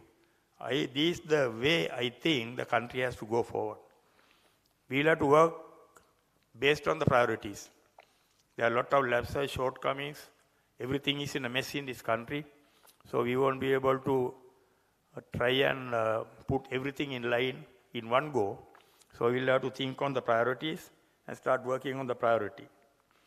I think we have foreign exchange crisis. Foreign exchange is the biggest crisis. So therefore, government must come forward to sponsor the production and exports in this country. Government must do this. They must sponsor it. They might, even if they have to pocket out some money from the government coffers, they must consider it not as a loan, but consider it as an investment for the future development of the economy of this country. Then also government must sponsor to develop the infrastructure, to develop the tourism in this country. Our infrastructure for tourism is, I think, compared with very small countries. Even with a country like Maldives, we have not done much to improve the infrastructure here. We are only taking tourists around to show the ruins. Otherwise, we will show them the beaches and ask them to have sea bath. Otherwise, we will take them to Yala and Wilpa to show them the wildlife. That is all we have been doing, and we have not taken any trouble to develop the infrastructure for the tourists. And in addition to that, to improve the foreign exchange, government must take some interest ensuring the security and also ensuring the dignity, giving them a recognition for our workers, people who are working abroad. Our diaspora abroad, they definitely need more recognition because they are sending us a lot of money, the remittances are coming. So improving on these three aspects, I think we will, if we do it, handle it properly, our foreign exchange issues will be taken care of to a certain extent. Then, on the other side, government must give priority again for agriculture because we have a huge food issue here. Our people are starving. There is malnutrition in the country. So government must give a helping hand, try to sponsor the agriculture. Even they will have to think of developing and improving our irrigation systems, then fisheries, then livestock farming. By improving these things, government must aim at giving people 3 meals for all the people in this country. 3 meals at an affordable cost, at a cheaper cost. That should be given, considered as priority. Then government must do everything possible to improve the health in this country, health services, then improve the education.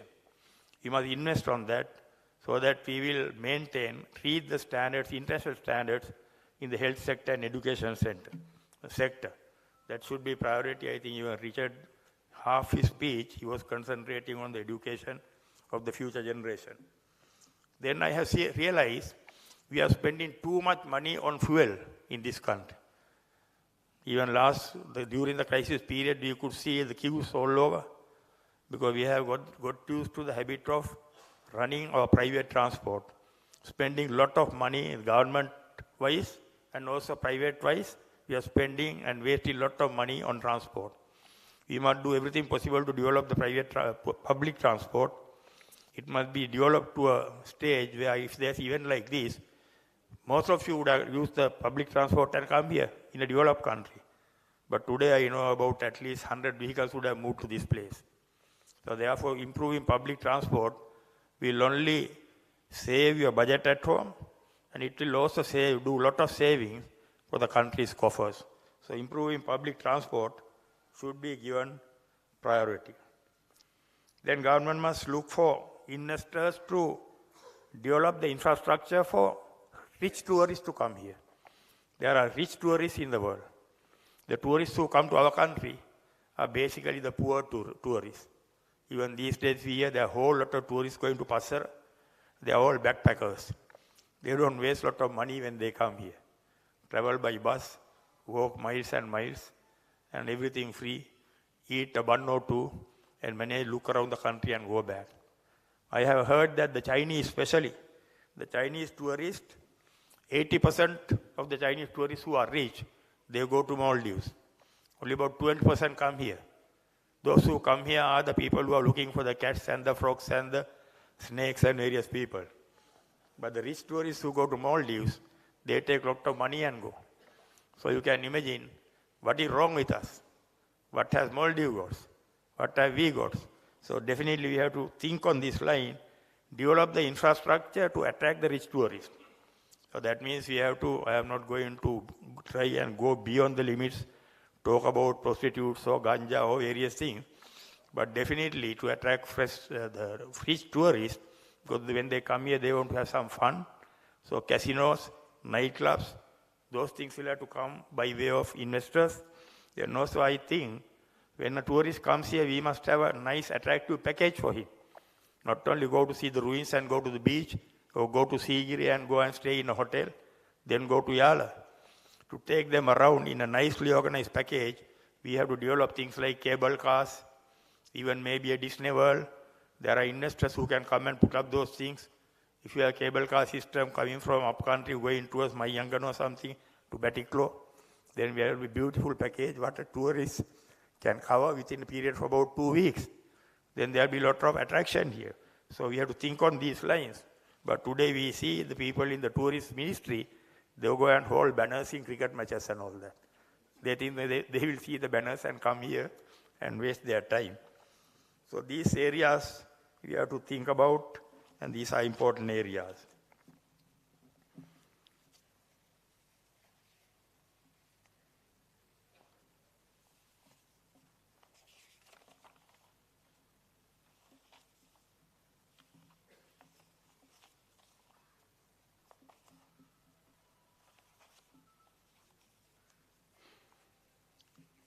Then I'm coming on to few other aspects.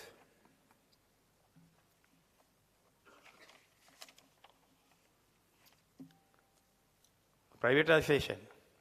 We can talk about privatization, but we must ensure that we don't sell the profit-making entrepreneurs. Privatization is something else, but trying to sell them off to repay back our debts is not the correct line of thinking. So privatization has to be done, but not with the profit-making entrepreneurs. Then develop industries, definitely. We have to find investors to develop industries in order to cut down on the imports. We have to develop industries locally with the local investors, foreign investors, in order to cut down on the imports to the country. Then I will come out with few other points. I think I went very fast. I hope I have been able to make things clear to you. Few other very important points, not talking only about economy. You all know that this country is a beautiful country. You can look around and compare this country with other countries. You take Bangladesh, 2/3 of the Bangladesh is inundated throughout the year. You take Maldives, there are only a couple of islands. They don't have anything in those islands. Then you take Pakistan, I think most of the country is desert most probably. Then India still, although they have become about the 4th powerful country in the world, majority are still very poor people. The poverty line, there are maybe about 70-80% people are still very poor. But we have a beautiful country. In this country, I have seen the beauty of this country during the wartime. Because I used to go in the helicopter once a week. I start from Yala, go to East, then come to Vaunia, then go to Jaffna, come back. About 6 hours I am roaming around the country in helicopter every Saturday. When you go in the helicopter, helicopters fly at 5,000 feet. Then you see the beauty of this country. If you take a flight, you are flying at 30,000, you only see this country as a one green carpet or something. When you fly at that height, you see the blue sea, ocean around the country, the beautiful beaches, the waves, then rivers, the waterfalls, then you see the jungles, then wildlife, then you see the paddy fields, you see the hills, mountains, you will see Pidrutalagala, Sigiri, all that, then you see Beragala, then this country is a beautiful country. But you go to the neighboring country, Maldives, what do you see? You will not see even a coconut tree. You will not see a single, not a river, not even a stream. You will not see any jungle life, not even maybe a cat. I don't know whether even a cat or dog is there because the country is too small for them to survive. So, but those countries have become very popular for the tourists. Because this country, we have not taken trouble to beautify this country. We have a place called Yala. It has 7 blocks, but we have been showing to the tourists for the last 75 years, only 3 blocks. We have not been able to make Yala a tourist attraction so far. So likewise, the beautiful country, we have been just living on that without doing anything to protect this country and develop the country. Then remember, you are in an underdeveloped country. Even if you are rich in this country, even if you are super rich, there may be few gentlemen here super rich, some are rich, Colombo society mostly. Even if you are rich in this country, what do you have? Because this country is underdeveloped. You might have a good house with a parapet wall, big house in Colombo, air conditioned. Then you will have a couple of vehicles, a BMW, a Mercedes, V8, all that. Then you will have a big bank account. But with all that, when you get out of your gate, you are stepping into a very underdeveloped, poor country. When you are on the road, if you go into a park, there is no proper park for you to go and relax. If you want to go to a cinema, there is no proper cinema for you to go. If you go to a school, the Royalists and Thomians, they think the best schools in the world are here in this country. Anandians also think like that. But if you see the schools in those developed countries, you go to a school, it is as good as going into a new city. All the facilities are there. Children are comfortable. They are relaxed. But we don't have those things in this country. So people must know, even if you are rich in this country, you are living like a middle-class person in a developed country. That is the difference. You are like a frog in the well. So ensure that you do something, you make some sacrifices, even a little bit, to ensure not only you become a rich man, also to ensure that this country becomes a developed country. You have to make that sacrifice. Otherwise, this country, you will be here with a lot of money in the bank account, but your children will go abroad, they will never come back. That is the reality. Then all of you, if you are parents, or parents to people hoping to be parents, you all want your children to start a life with certain level of high quality. Every parent thinks that their children has to live better than the way the parents are living. Your aspirations, your struggle is to bring a very good future for the children, to ensure that they live with a better quality, better life. But if that is your aspiration, if this country is taken over by leaders who lack quality, who have not reached that higher standard of the higher quality of life, then they will never be able to give your children a good life. They will never be able to make your children live a quality life. So ensure that in future when you select the leaders, definitely look into the qualities of those people.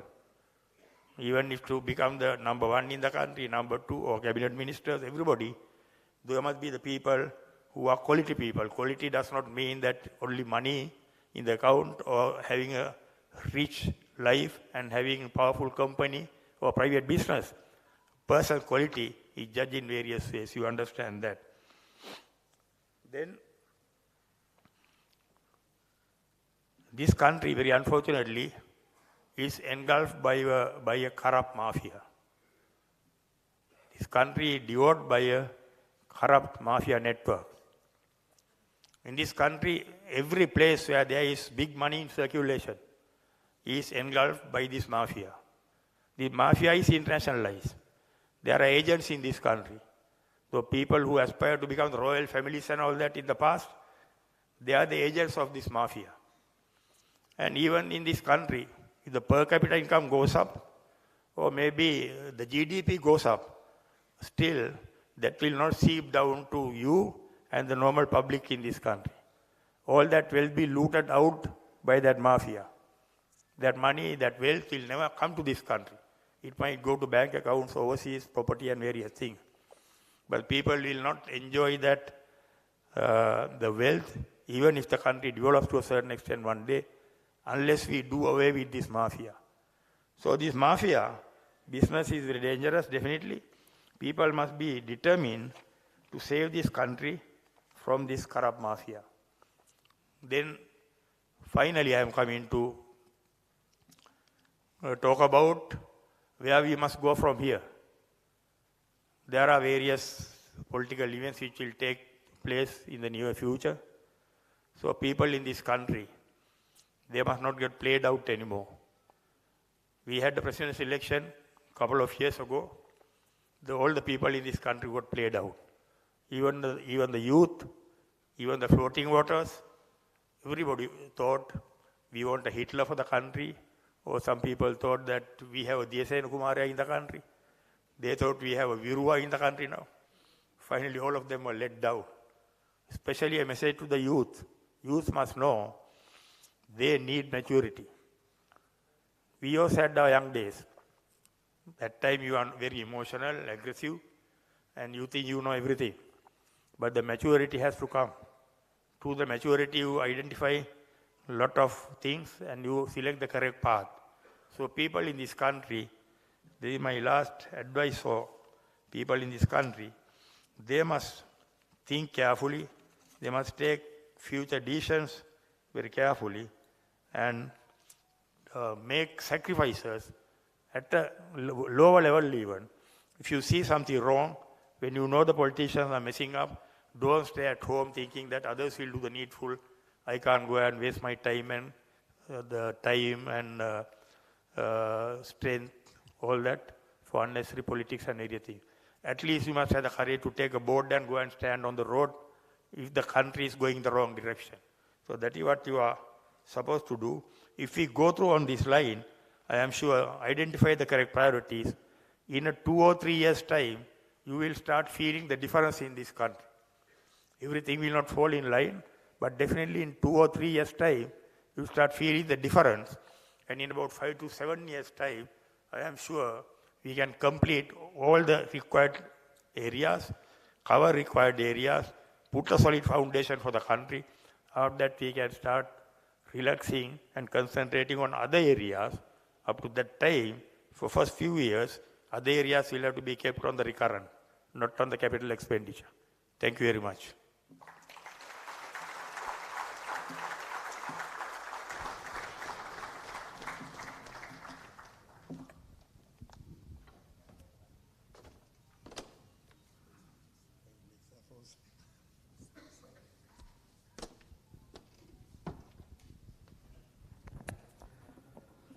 Thank you, Field Marshal Honorable Sarath Fonseka, for that enlightening address.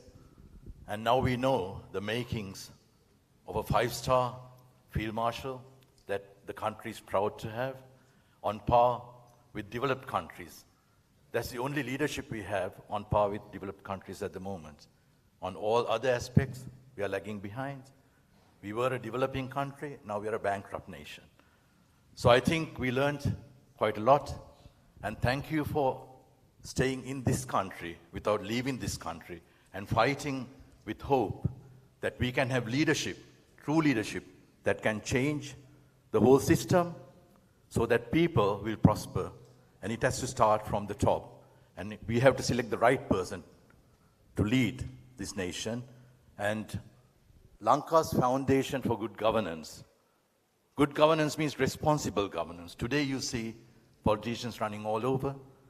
They are not taking personal responsibility. Nobody's resigning because they have made a real bungle out of the job that they are supposed to do.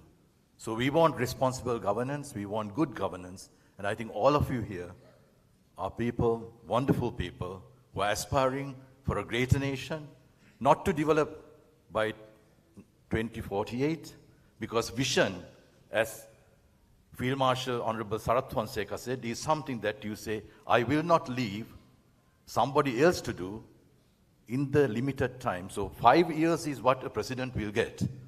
And they can't plan to have a huge dynasty. They should plan to finish their job in 5 years. And in America, you get 8 years to finish your job and then retire. So that's the kind of leaders that we are aspiring for. He's retired, having achieved the greatest victory for Sri Lanka, that is ending a 30-year-old war in 3.5 years. So thank you very much for inspiration that you are providing all of us. We are having a musical miscellany, after which the most important event, that is Meet SF. You will be able to, once we set the stage, ask any question. There will be 5 mics going around, and please raise your hand and ask whatever you wish to ask Honorable Sarath Fonseka, and you can have a very good takeaway from this evening. So thank you very much. Let us now move to some music. 1, 2.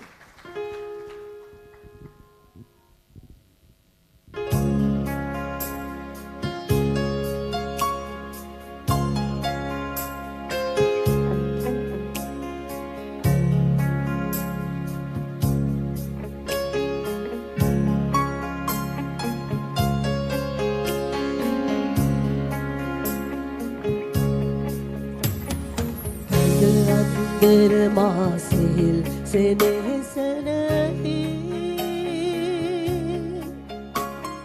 හද සන්තක විය අනුහස් ආසිරිහි ඔබ හමුවේ මා මුවගොළුවා තඟ අන්දර පෙම් කැදවුම් රසදැහැ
Thank you very much. Thank you. We're going to do one more song.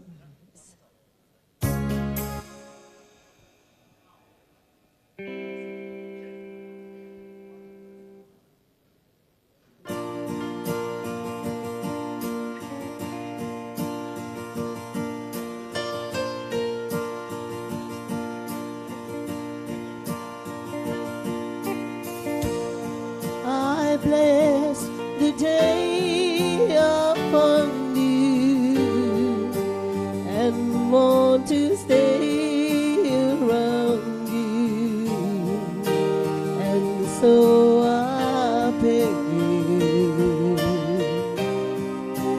let it be me.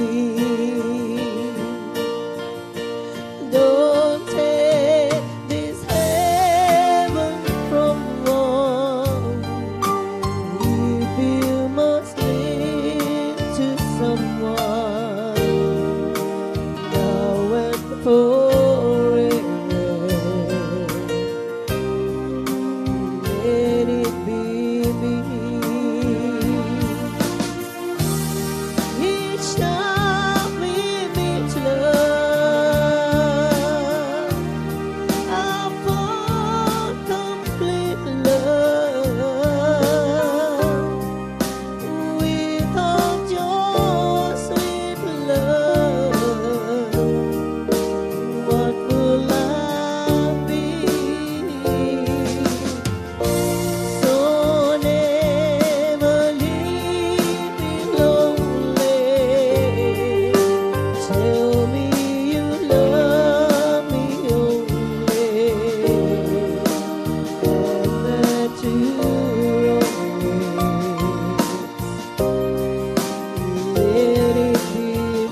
much. Thank you.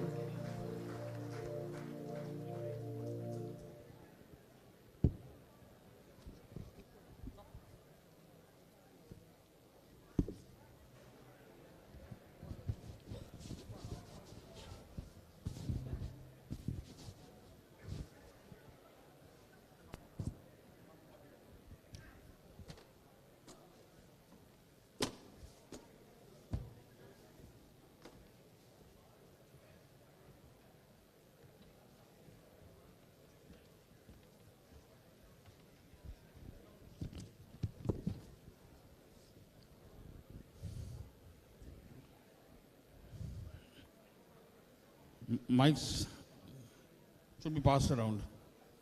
Who's starting with the first question? There. Get some mics.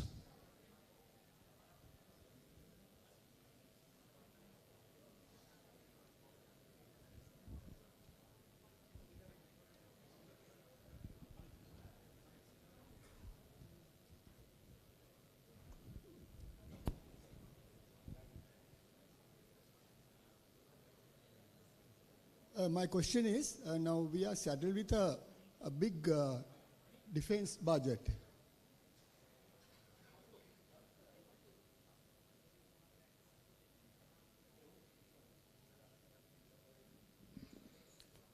This is for Field Marshal Sarath Fonseca. Now we are saddled with a big defense budget because we have excess forces. So how do you think we can curtail this budget? And the other thing is, how can we, now we talk of corruption every day, but then how can we stop this corruption? There's corruption in the customs, then corruption in the football federation, there's cricket board, then the excise department, inland revenue, everywhere there's corruption.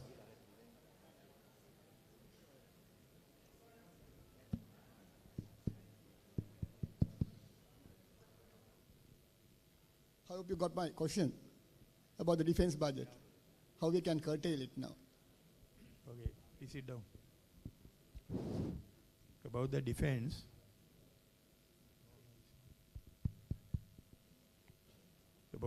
budget, I want to mention one thing about the defense. In any country, if you want to progress economically, first you have to ensure the security of the country. If you take, for example, Singapore is a very small country. The population is little more than 3 million. But their defense budget is the biggest in the Southeast Asia. Bigger than even the biggest budget of Vietnam or Australia, bigger than Malaysia. So having a bigger defense budget is should not be judged by comparing with the allocations for the other areas. Because if you drop your guard, if your defense is weak, if there are internal issues again, there are people in this country who are trying to instigate the religious sentiments, and various people are there in this country. If you weaken the defense and leave room for the various elements to raise the ugly head again, then finally to overcome those problems, you'll have to spend much more than what you are spending now. So we must not get alarmed when you see the defense allocation, because whatever it is, based on the size of the country, depending on the population, there's a certain amount of money we have to allocate, certain level of defense we have to manage. Then you also asked me about the corruption. There are enough rules and regulations in this country to prevent corruption. In fact, recently we saw Anti-Corruption Act was introduced recently. Just to hoodwink the people, because there are enough laws, enough regulations, enough institutions, like the police are there, then the AG's department is there, then we have the judiciary. They should be able to manage with the available resources and within the available rules and regulations and the laws, acts, corruption in this country. The problem now is some of these institutions are politicized. That's why you see when the people are produced, when the people are charged for various things, or sometimes they go scot-free. They don't get charged. They are exonerated. So therefore the problem is we need somebody to ensure that these institutions which are involved with the maintaining law and order in the country are cleaned up. First you clean up the institutions, then automatically the rest of the things will work and you find the law and order functioning in the country. Then there won't be any corruption after that. Okay, thank you.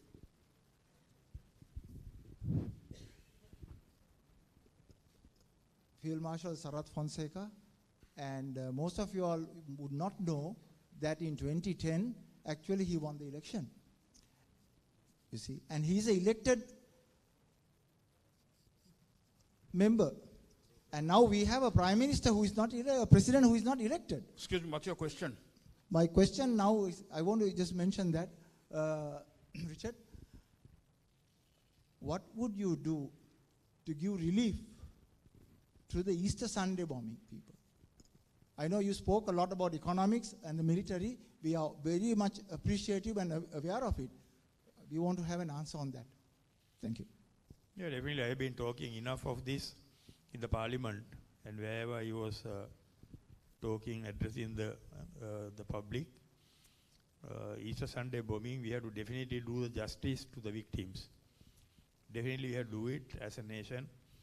We have to do that as we must consider it as our duty to do the justice for the victims.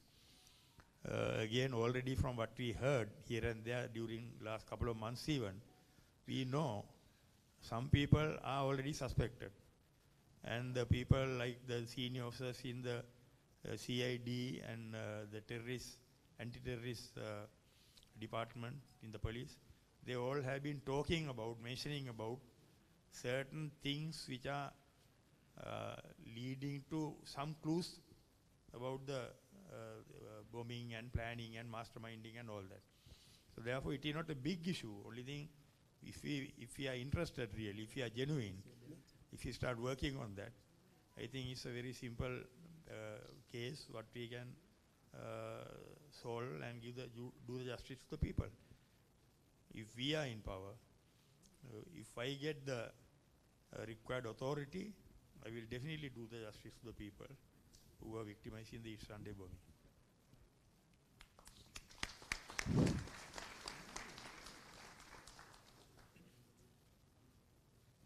My question is about the Constitution, about the PA system. If you refer to the 14th Amendment, everybody is aware of the defeated candidates coming into the Parliament, where it says anybody on the nomination list can be welcomed. Excuse me. First, identify yourself and be name loud in your question. My name is Sunil Jayasundara. This is about the Constitution I am asking you, about the 14th Amendment, where there is 3 lines inserted by Javadana, by the former president, about the defeated candidates coming into the Parliament. Now, will that become a precedent? Because there are 3 lines inserted within the brackets if you refer to the 14th Amendment. How? Because in future, we will be getting all these defeated candidates into the Parliament. How we are going to address this point? Because it will be a real problem in future for our next generations, because you must not put this under the carpet. That is my first question. Second question, pardon? Okay, you can answer the question in general. Very sensitive question. Without sticking my neck out unnecessarily. It has been the practice all the time. As a practice, because in the Constitution it doesn't say anywhere that once you are defeated, you cannot be nominated for the national list. It is not mentioned anywhere. So it has taken place as a practice. So in case you want to stop it happening in future, it has to come by way of Constitution. Then it will not have any legitimacy to appoint people like that. I think that is the answer for your short and sweet answer for your question. Thank you. The problem is that we are aware of how fraudulently these 3 lines were inserted at what stage. Because I have done a forensic audit on these 8 pages, which I have sent to you. But the problem is this has gone under the carpet, how fraudulently they have enacted in the Parliament without even having an order paper on that particular day. If you go through all these things, everybody, we should just study how it was implemented, how it was enacted fraudulently by the Jharkhand government and put into place. And that is the problem here. And it says that anybody on the nomination list, it was never in the bill, right? That is what I'm telling you. It was never in the bill presented by R. Premadasa. Please check it. If you go through Hansard, you will find out exactly the procedures they have taken. They have violated all the principles, Could all you the please standing stick orders. to your question? We would love to have your advisors much later. But today is a question and answer session, sir. There are several people who want to ask questions. So please limit your question only. Thank you. Thank you very much. But I have very explicitly Yeah, asked next- a question, next. which I wanted an answer, but I didn't get an answer for that. Can you, Yeah, can you answer your, can you ask your hold question? on, please. I have put the Please question. get up Okay, please. and ask the question again. Loud. Was my question not clear? Not clear. Not clear. No, it is in the constitution, but they brought this into the constitution by fraudulently. If you check all these gazette notifications, there was no order paper. There was no order paper because it was. If you check all this, if you go through that, we need to have a debate on this.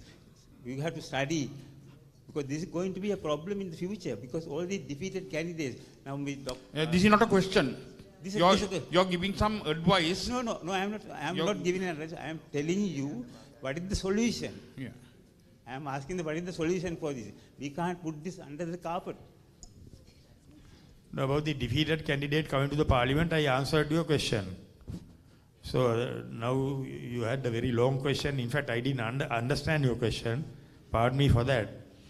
We can have we can meet and have a chat later on. Good. Thank you. Field Marshal, I am Kumar Veerasurya. Sarathai, now you address corruption as one of the key issues that brought the country to this stage. But you specifically mentioned the political corruption, which everybody knows, obviously. Then also the corruption of the government servants, various public bodies and so on. But I think everyone is aware, one international agency estimated that more than around 45 million, as I recall, has been kept out of the country by the business community. So has also been, same thing was said by the governor of the central bank. And I think recently the Justice Minister also mentioned something like that in the Parliament. I would like what you would do in case, of course you can even today keep it on the fire as a parliamentarian. Obviously, keeping it in the discussions in the Parliament. But it seems that no political party is taking it beyond just mentioning it here and there. Probably they are all funded by these business people, right? There's a huge amount when you're talking about 45, 50 billion, right? So if you are in a position into the future, what would you do about rectifying this issue? Of course, against corruption, whatever the action we can take locally with the available the laws and acts, etc., by way of already existing institutions, we can do it if there is political will. So there are no obstacles for that. We can definitely do that that part. Then whatever the money is taken out of the country, if you are talking about big money, the billions and billions of rupees or dollars, whatever it is taken out of the country, the normal procedure is you have to work with STAR program of the UN. There's a program called STAR program. That is Stolen Assets Recovery Program.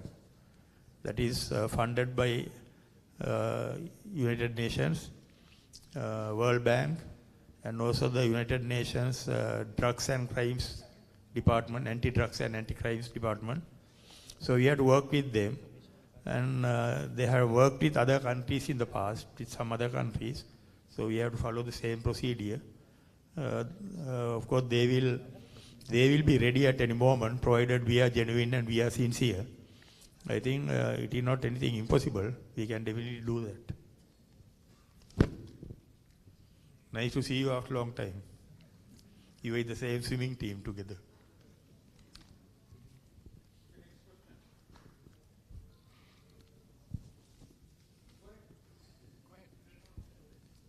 I'm Jayanta Mututantri. Field Marshal, I have undergone training under you in Minna area. I was a planter. And in my opinion, I think, sir, why don't you introduce this, make it compulsory for every youth, every young person to do military service before they get into either university or do a job. Because that will make our nation a disciplined nation. I think, as you know, sir, because military training means discipline. So why don't you make it compulsory for every young person before either he gets into the university or start a job to undergo military training, sir. Thank you. You underwent training in Min area with General Ranjan Wijeyaratne and them, the Planters Corps. Yes, sir. I was the chief instructor for that. Yeah, I was the force, and yes. Yeah. And Lieutenant Colonel Wijeyaratne was the commander. And Pinsit Senitratne. Yeah. Yes. So the answer to your question, giving military training to the civilians, I am very happy that a lot of people cheered for you when you came out with that idea. That means a lot of people seated here, they accepted that idea. That is not a bad idea. It happens in many countries, small countries like Singapore, everybody is given military training. In big countries, in addition to their standing army, they call it the reservist. So they have the reservists, like we have a volunteer force, like the Rifle Corps. But there is one thing we have to be careful about. If you want to give military training to everybody, then there is no way you try to get security clearance and various things. It must be open to any person, provided he is a citizen in this country. It can be, of course, as you said, it can be to youths, it may be in other countries, not only the youths. Even the elderly people, middle-aged people go through the military training. But before you do that, before you introduce that project, you have to ensure there is proper law and order in this country. As far as the underworld is active, and there are various communal clashes and sentiments, the terrorism, and there are various other issues harmful for the peace in the country, peaceful existence, then it is not advisable to give military training to everybody. But then these corrupt elements, they will make use of, they will take the advantage of that situation. So first you have to ensure the law and order is there in the country. Then this do away with underworld and various other elements. Create a peaceful situation, peaceful atmosphere in the country. Then what you recommended is acceptable to the country. Can I ask a question, please? Hello.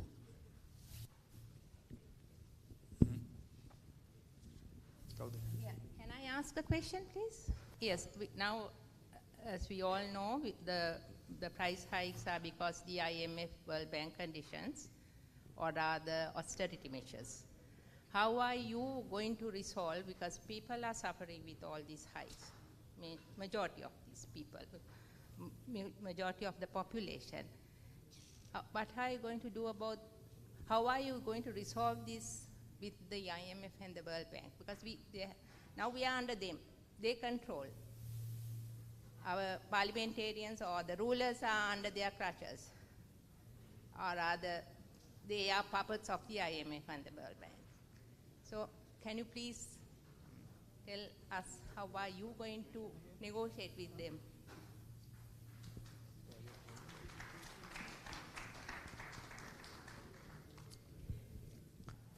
The way I understand, you are asking about the solution for the pending adverse situation in the country, economic situation. Not really solutions for the current situation. How are you? We have already signed agreements with the World Bank and the IMF. So they have given conditions. Okay, we are giving this loan if you implement this, if you tax the people. So you have to negotiate with these people, IMF and the World Bank.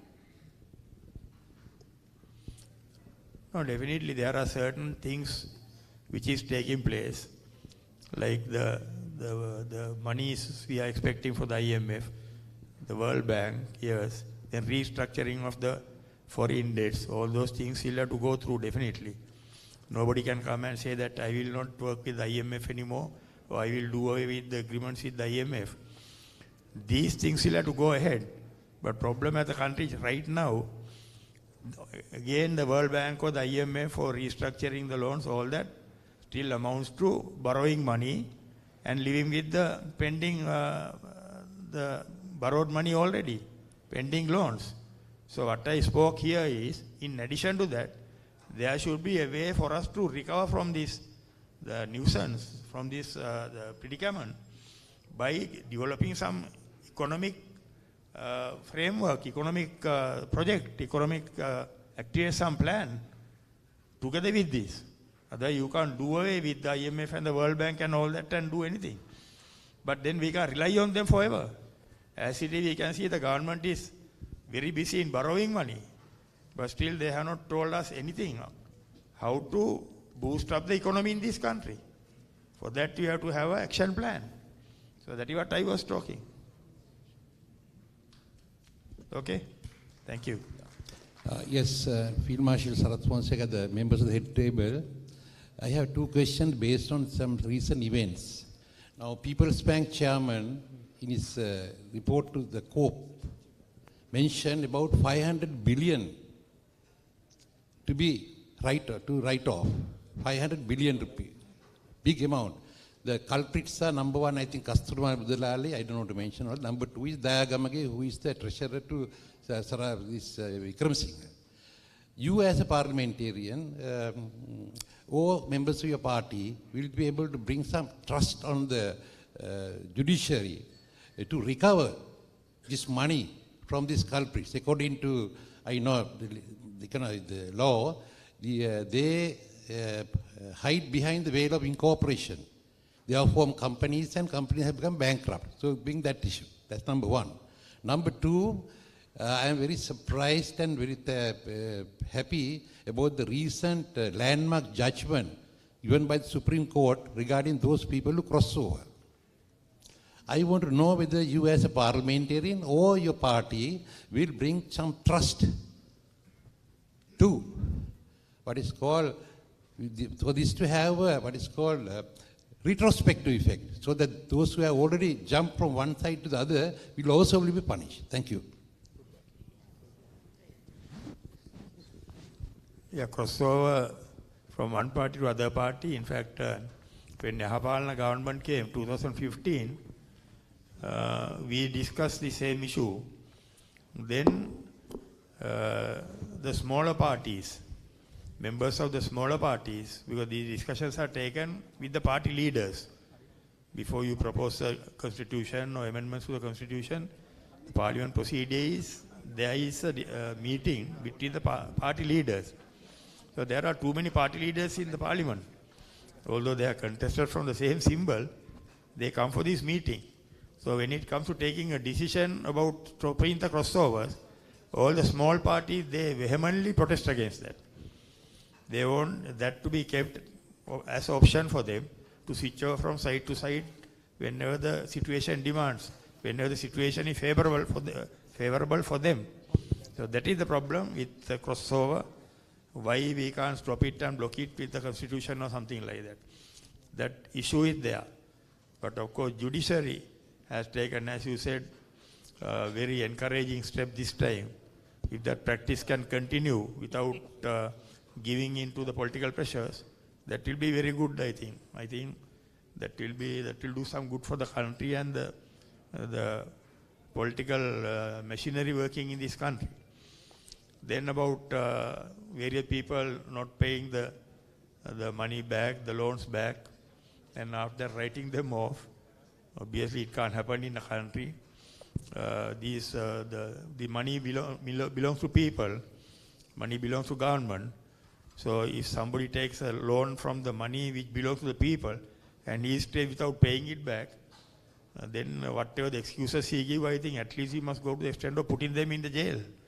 That is the only way. Then the people will stop doing it anymore. Because they have given false promises, they have given false guarantors. And finally, the bank or the institution become the victim, final victim. So that cannot happen. There should be very strict laws, acts which have to be introduced to ensure that this practice has to stop, and the people must most probably, if they still want to continue with this practice, they must end up in the jail definitely. That's the only way, I think. The party that you represent, if and when they should come into power, they carry among their parliamentarian membership corrupt elements who have migrated into that new party. So if you, Field Marshal Fonseca, is going to do a revival, fight against corruption, the public will be looking at the party that is moving forward to get rid of corruption, carry corrupt people in the party. What is the action you or the party are going to take against that?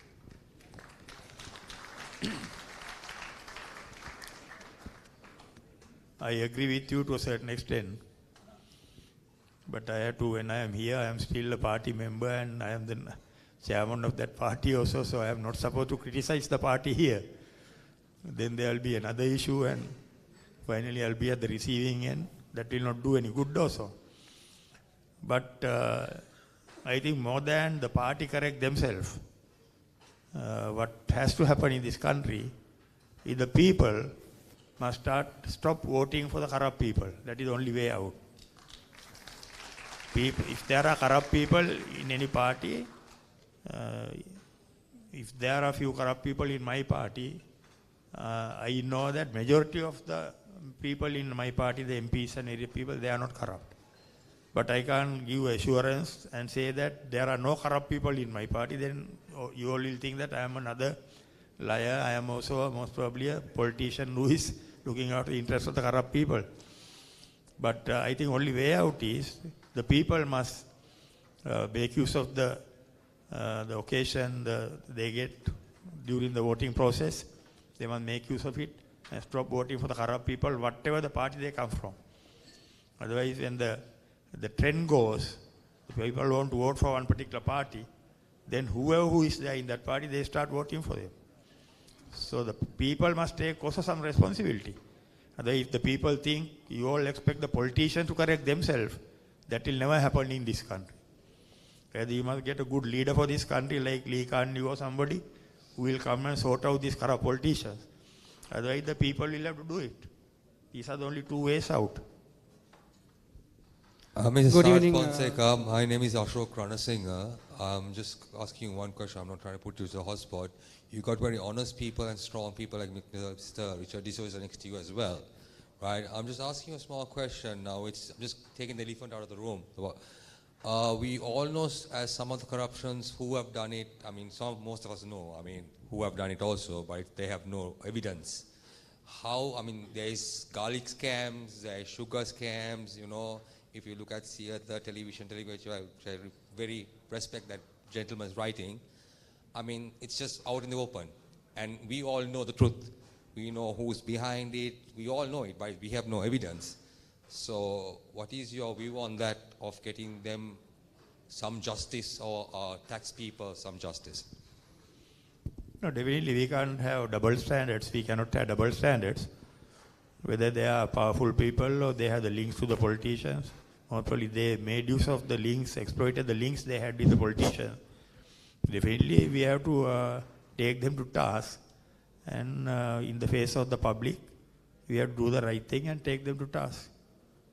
But available rules and laws and acts and everything is enough to take action against them. The only thing, there should be political will, and the political leadership will have to take their responsibility. Sir, do you approve this structure of governance? President, Prime Minister, 225 parliamentarians plus 400 provincial councillors, 8,000 on Pradeshya Sabha.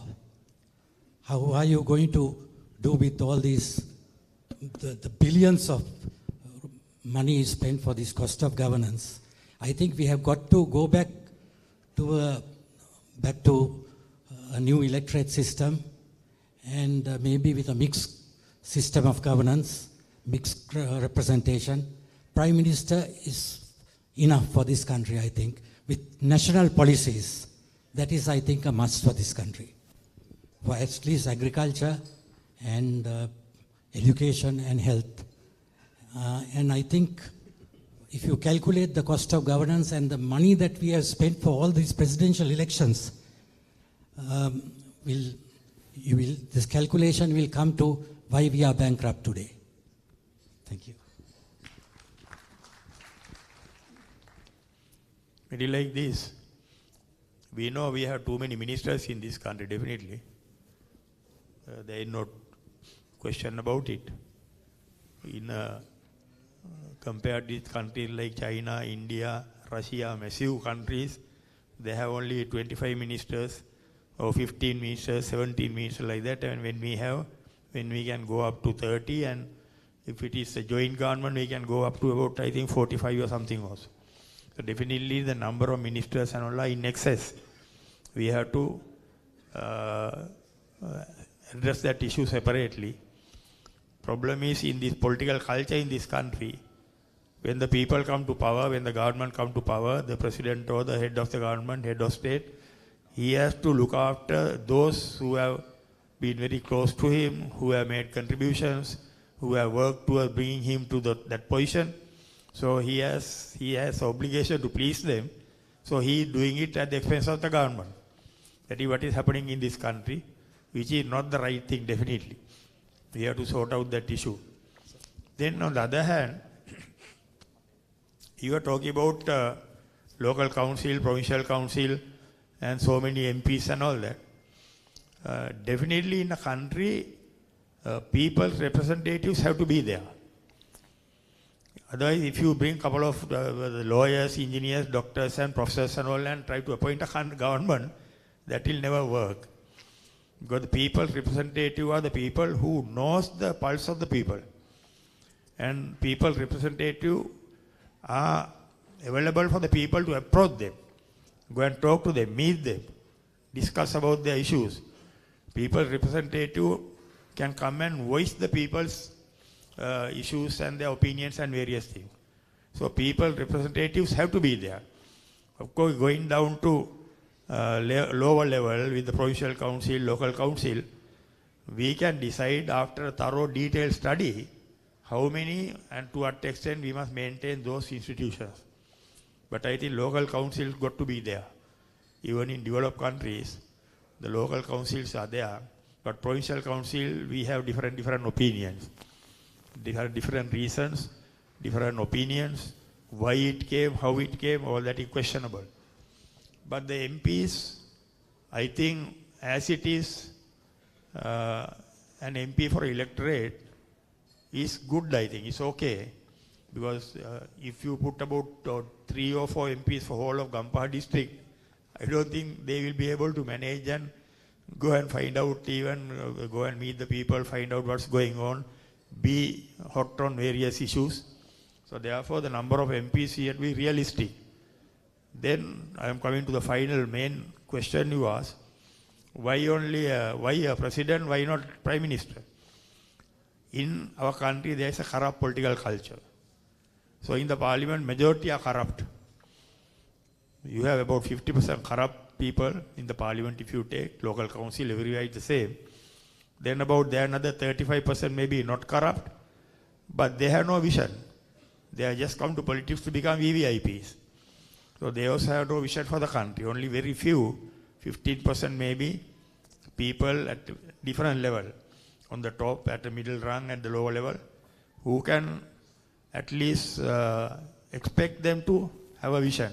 There are people like that.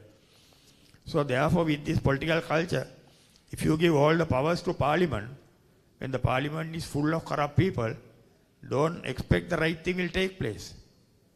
Because that prime minister, for him to survive, he has to get hold of 113 people. He has to look for 113 heads. When he look for 113 heads, he can't be very choosy to say, I don't want the corrupt people, I only want the good people.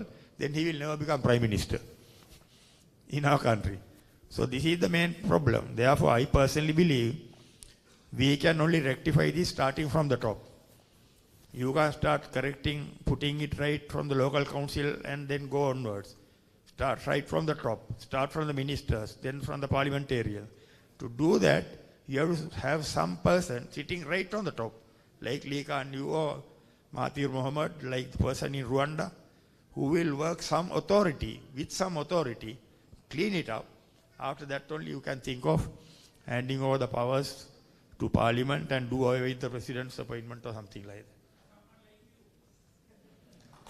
Yeah, maybe there may be many others, but people must be able to identify the correct people. Good evening, everyone. My name is Eranda. So I would like to ask a small question on behalf of everyone in this room and also on behalf of everyone in this country. At the situation, at this moment, we all are going through a very big problem, which is electricity bill. Now we can see, as you mentioned in your speech, you were talking about the tourism, about how Maldives and other countries are increasing their things in order to promote their stuff, right? Lankave apita siyaluma sampath tiyena ratak. Api එහෙම තිබිලත් අපිට හැමදාම electricity bill එක කියන එක නැත්නම් විදුලි බිල හැමදාම වැඩි වෙනවා සර්. ඒ වගේම තමයි මේ විදුලි බිල වැඩි වෙන එක සහ විදුලි නිපදවන්න. In order to produce this electricity, there are so many solutions that the world has introduced. Solar power, windmills, everything. අපිට මේ තියෙන සම්පත්, මේ තියෙන resources use කරලා මොනවද අපිට කරන්න පුළුවන්? ඒ වගේම මම හිතනවා, I think there are many hoteliers here as an entrepreneurs and also businessmen. I think they are having so much of struggles to do their businesses as well. මොකද මේ electricity bill එක නැත්නම් විදුලිය මේ වැඩි වෙන එක හරි අමාරුයි ව්‍යවසායකයන්ටත් ඒ වගේම රටේ ඉන්න සීලුම ජනතාවට. අනිත් දේ තමයි මේ විදුලි බිල කියන එක අද වෙනකොට ඒ කියන්නේ අවම බිල රුපියල් 6000ත් 7000ත් අතර වෙලා තියෙනවා. ඒතකොට සාමාන්‍ය ගෙදරක් ගත්තොත් එම තරුණයෙක් හෝ තරුණියක් අවම පඩිය ගන්නෙත් රුපියල් 30000ක්. අපි අවුරුදු 5කට කලින් ගත්තෙත් අවම පඩිය රුපියල් 25000යි දැන් ගන්නෙත් 30000යි. රුපියල් 5000ක වෙනසක් ඇවිල්ලා තියෙනවා. එතකොට රුපියල් 7000ක් මාසෙට කැපෙනවා කියන්නේ ඒ මිනිස්සයාගේ අතින් ගෙදරට විදුලි බිලට දානවා කියන්නේ ඒකට අමාරුයි. එතකොට කොහොමද සර් මේ රිනියුවබල් එනර්ජි එක හෝ වේවා මේ විදුලියට හෝ වේවා අපිට දෙන්න පුළුවන් සරසම මොකද රටේ අනාගතය රටේ තරුණයන් වශයෙන් අපිට විසඳුමක් ඕනේ. මොකද අපි දකිනවා ගොඩක් මේ දවස් ටිකේ මොනවාද ව්‍යාපාරවල දකින්න දෙයක් තමයි 2048 වෙනකන් මේ ප්ලෑන්ස් හදනවා. කරුණාකරලා මහත්මයා ප්‍රශ්නය අහන්න මොකද? ප්‍රශ්නේ තමයි මොකද්ද විදුලිය හෝ වේවා යම් කිසි වේවා මේ රිසෝසස් යූස් කරලා ලංකාවේ විදුලියට නැත්තම් මේ ප්‍රශ්නෙට ගෙන්න පුළුවන් විසඳුම්. මොකද ඉන්දියාව වගේ රටවල් සොලියුෂන්ස් ඇවිල්ලා තිනවා. ඒ වගේම මාල්ඩීව්ස් සොලියුෂන්ස් ඇවිල්ලා තිනවා. මොනවාද උඹට දෙන්න පුළුවන් විසඳුම්? ස්තුතියි. ඔබතුමාගේ ප්‍රශ්නේ මං හිතන්නේ වැදගත් දෙයක් කියුනේ විදුලි බිල වැඩි ඒක කොහොමද ගෙවන්නේ මිනිසුන්ට ආදායම අඩුයි කියන ප්‍රශ්නේ තමයි ආවේ. එතකොට මම ඔය විදුලිය කියන සබ්ජෙක්ට් එක විදුලි බල මණ්ඩලයේ කෙනෙක් හැටියටවත් විදුලි බල ඇමති හැටියටවත් ස්ටඩි කරලා නැහැ. ඇත්තට ඩීටේල්ස් වලට ගිහිල්ලා. හැබැයි ඒගොල්ලෝ කියන්නේ ඒගොල්ලන්ට යන වියදම ඒක කවර් කරගන්න බිල වැඩි කරන්න ඕන කියන එකයි කියන්නේ. එක්ස්පෙන්සස් වැඩි විදුලිය නිපදවන්න ඒක කවර් කරගන්න ජනතාවගෙන් අය කරන්න ඕනි කියලා තමයි අය කරන්නේ. එතකොට නිපදවන්න එක්ස්පෙන්සස් වැඩි කියන එක හරිද වැරදිද කියන එක මම දන්නේ නැහැ මොකද මම ගණන් හදලා බලපු නැති හින්දා. අපි හිතමු එක්ස්පෙන්සස් වැඩි. ඒක හන්දා ඒක අය කරගන්න විදුලි බිල වැඩි කරනවා. එතකොට විදුලියට පමණක් නෙමෙයි මේ ප්‍රශ්නේ තියෙන්නේ. අනිත් දේවල් වලටත් තියෙනවා. දැන් තෙල් වර්ල්ඩ් බැංක් කොහේ හරි වර්ල්ඩ් මාකට් එකේ තෙල් මිල වැඩි වෙනකොට එතකොට තෙල් ගෙනෙල්ලා මෙහෙ පෙරලා අරවා මේ ඔක්කොම කරනකොට එක්ස්පෙන්සස් වැඩි හින්දා ඒ ගාන කව කරගන්න ආපහු ඒ වගේ මිල වැඩි කරන. එතකොට එකම දේ තමයි මේ හැමතැනම වෙන්නේ. මේකට සොලියුෂන් එක තමයි විදුලිය නිපදවන්න වෙන ක්‍රම තියෙනවද ලාභයට විදුලිය නිපදවන්න ක්‍රම තියෙනවද කියන එක ඒක වෙනම ප්‍රශ්නයක්. ඒක ඉංජිනේර්ස්ලායි එක්ස්පර්ට්ස්ලායි ඩිසයිඩ් කරන්න ඕනේ. ඒගොල්ලෝ ප්‍රොෆෙෂනලි ඒක වෙනම ස්ටඩි කරන්න ඕනේ. අපි හිතමු මේ කියන කතාව ඇත්ත කියලා. නිපදවන්න යන වියදම් වැඩි. ඒක හන්ද තමයි අය කරගන්නේ කියලා. ඒ වියදම් වැඩි නම් ඒක අය කරගන්නකොට අපේ රුපියල් 35000 පඩිය ගැන ඔබතුමා කිව්වා ඒක දරා ගන්න බෑ කියලා. එහෙනම් මේකට සොලියුෂන් එක තියෙන්නේ විදුලි බල මණ්ඩලයේ මිනිස්සු එක්ක නෙමෙයි. මේ රටේ ගවර්න්මන්ට් එකට පුළුවන් වෙන්න ඕනේ රටේ ඉකොනොමි එක බූස්ට් කරලා මිනිස්සුන්ගේ ආදායම් වැඩි කරන්න. ඒක තමයි සොලියුෂන් එක. දැන් මේ ડોක්ටර්ස්ලා රට අතහැරලා පිටරට යනවා. ඒගොල්ලෝ කියනවා ටැක්ස් එක වැඩි අපිට වාහන දුවන්න බෑ. ඊට පස්සේ මේ අපේ ළමයි ඉස්කෝලේ දාන්න බෑ. ඒගොල්ලෝ ගොඩාක් හේතු කියනවා. මම පාර්ලිමේන්තු එකේ මගේ අන්තිම ස්පීච් එකෙත් කිව්වා. ඒතකොට ඒකට සොලියුෂන් එක ඒගොල්ලෝ ඉල්ලන විදියට වැඩිපුර වැටුප් දෙන්න රටේ සල්ලි නැහැ. එවනම් ඒකට සොලියුෂන් එක රටේ ඉකොනොමි එක හැදෙන්න ඕනේ. ඉකොනොමි එක හැදිලා මිනිස්සුන්ට ආදායම් වැඩි වෙන්න ඕනේ. ආදායම් වැඩි වෙලා ඒ නිෂ්පාදන වියදමට අනුව විදුලිය මිලදී ගන්න හැකියාව වෙන්න ඕනේ. ඒක තමයි සොලියුෂන් එක. නැතුව වියදම් වැඩි නම් නිෂ්පාදන වියදම වැඩි නම් අනිවාර්යෙන් ලාභයට දෙන්න බෑනේ.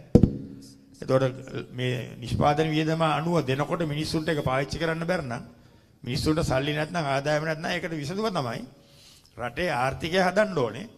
එතකොට ජනතාවට ජීවත් වෙන්න පුළුවන් ආදායමක් ලැබෙන්න. That is the only way out. වෙන ක්‍රම වලින් බැලන්ස් කරලා අරමහ කරලා කරන්න කිව්වට ඒක විසඳුමක් වෙන්නේ නැහැ. හැම දෙයකම එහෙමයි. ડોක්ටර්ස්ලට පඩි වැඩි කරන්න ඕන නම් ඒ රටේ ආර්ථිකය දියුණු වෙන්න ඕනේ ඒක වැඩි කරන්න. ඊට පස්සේ අනිත් ඒවා තෙල් වල මිල වැඩි නම් ජනතාවට දරන්න බැර නම් එවනම් රටේ ඉකොනොමි එක නැගලා ජනතාවගේ ආදායම වැඩි වෙන්න ඕනේ. ඒ තෙල් මිලදී ගන්න පුළුවන් වෙන්න. එතකොට ඒක තමයි එකම සොලියුෂන් එක. එහෙම නැතුව වෙන ක්‍රම වලින් අරවම කරලා ඉකොනොමිස්ලා ඒක එහෙම මෙහෙට දාලා මේක එහෙන් දාලා මැනිපියුලේට් කරා කියලා මේකට සොලියුෂන් එකක් එන්නේ නැහැ.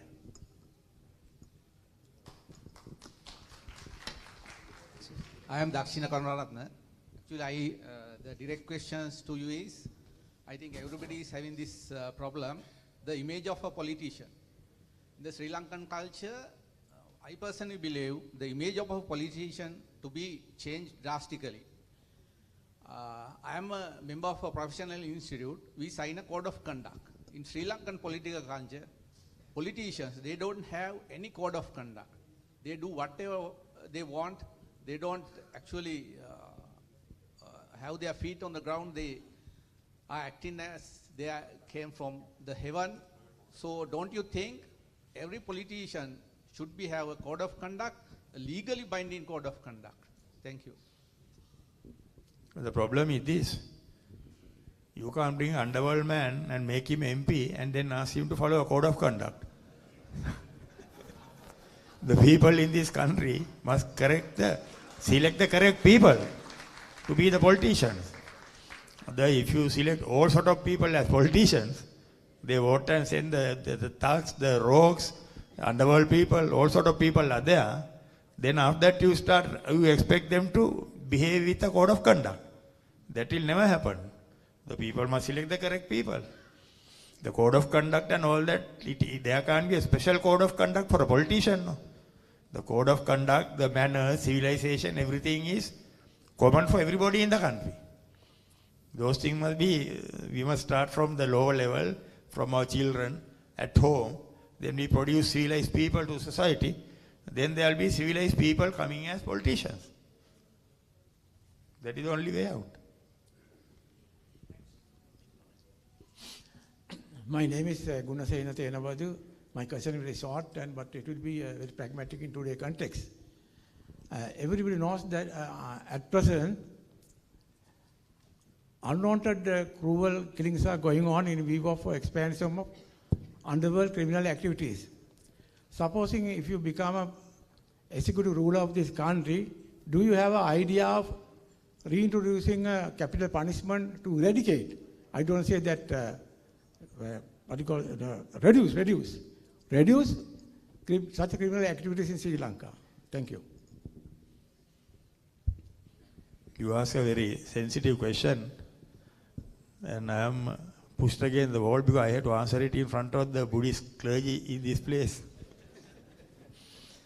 The capital punishment, as Buddhist, as per our religion and the culture of this country, all that, has not been acceptable to the people.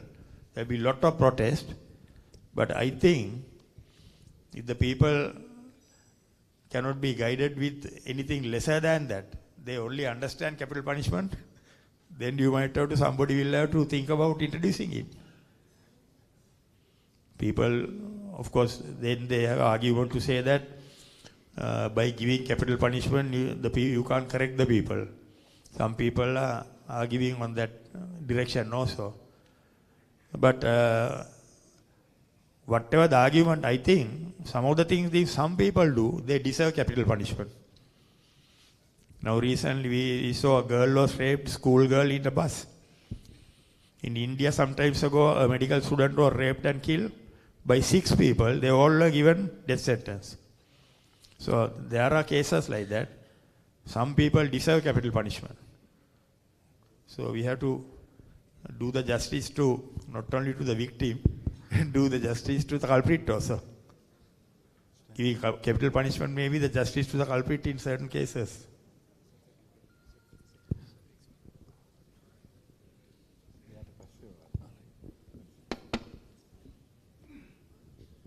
Okay, a few more questions, maybe 3 more. Good evening. Good evening, Field Marshal and everyone. Myself, Natali. I'm a young political activist, age 24 years old. So my question is to Field Marshal. As a visionary, pragmatic leader, I think you are the best person to ask this question. Sir, as a young political activist, I would like to ask you, as we all know, our political system is filled with corruption, cronyism, and nepotism. What are the main obstacles that young political activists face when they come to politics, and what are the solutions to overcome to them to face those problems? How can they overcome from those obstacles? Thank you. It is like this.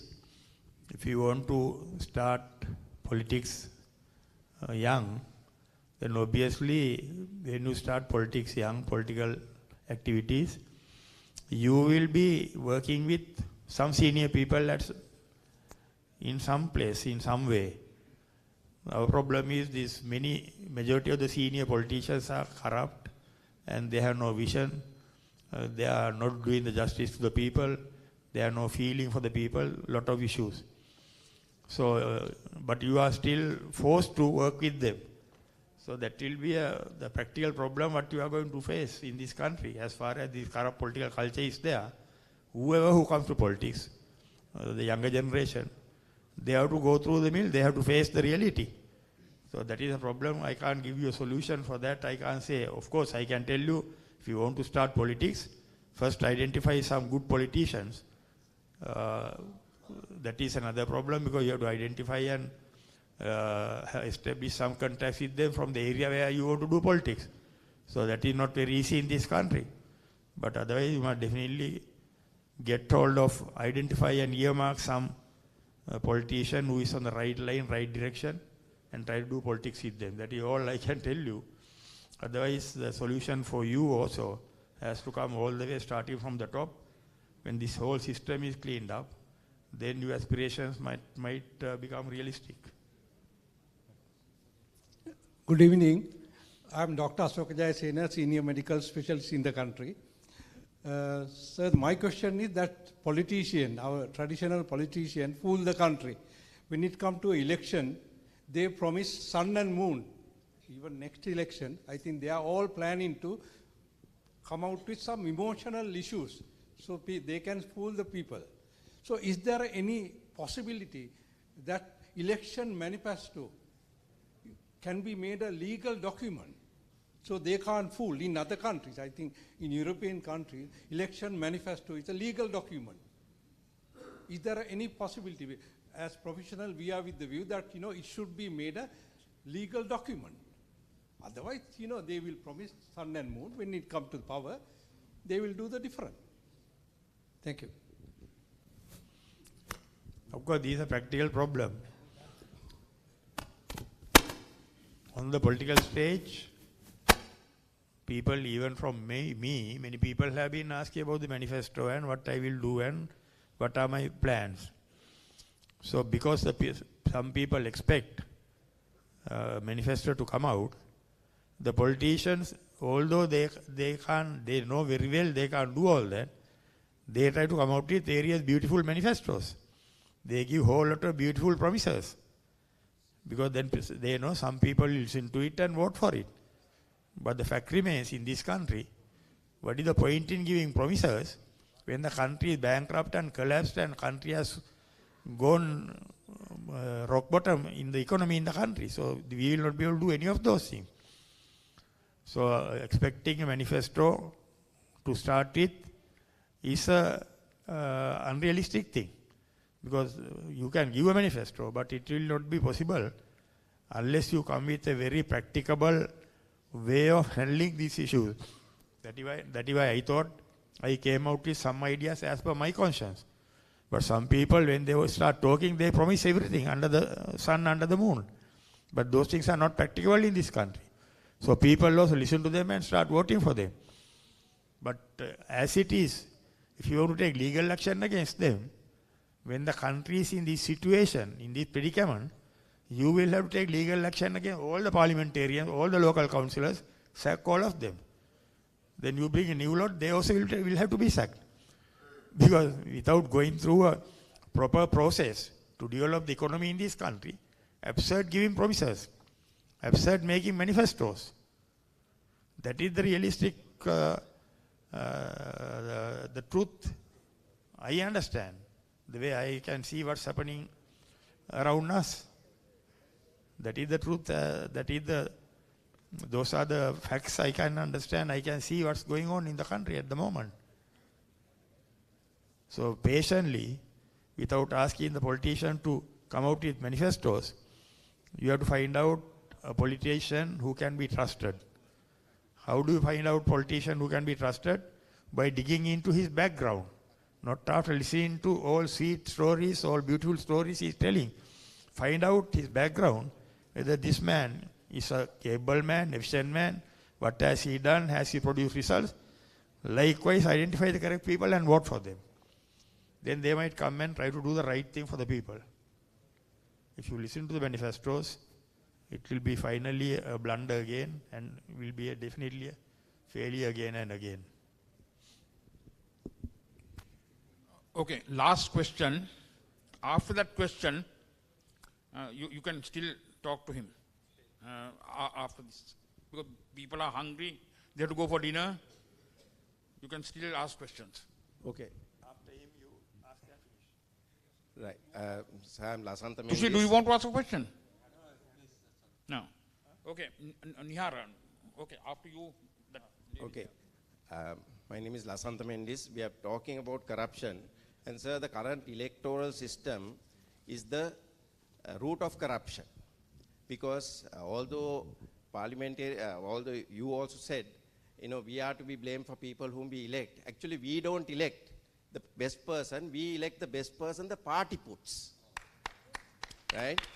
So, if you are aspiring to be the president, I think you should really reconsider, going back to the earlier first past the post system, where the parliamentarian becomes accountable to the people. Today, no parliamentarian comes to seek our vote. So I think the heart of the problem is we need electoral reforms, and if you can make that a priority, I think most of these things can be turned out. Thank you. It is something like this.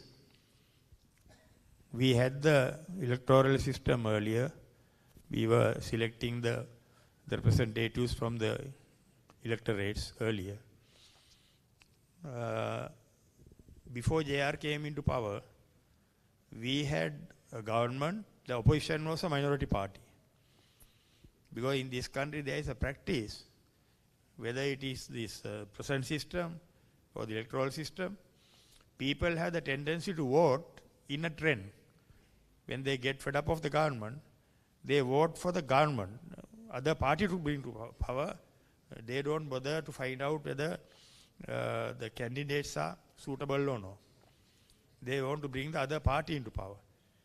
That is what was happening even before that time, earlier. That's why before 77, when JR won 77, I think the opposition was about, had only 10 MPs or something.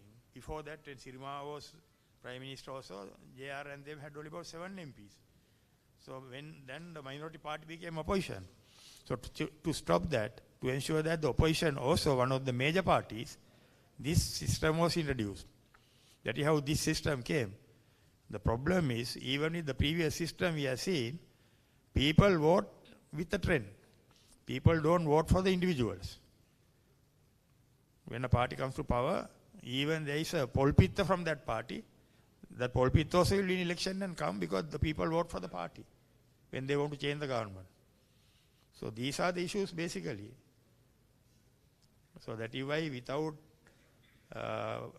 correcting the political culture, until such time our people start thinking properly and voting for the correct people, unless that happens, none of these systems will work. Every system can fail and have lots of drawbacks. Good evening. My name Your is question is good. We'll have a chat later. Yeah, Nihara, go ahead. Yeah, my name is Nihara Jayatilaka. I just want to clarify. Now, today's exercise, I think some of the people are a little confused. Are you coming forward as an independent candidate to face the election?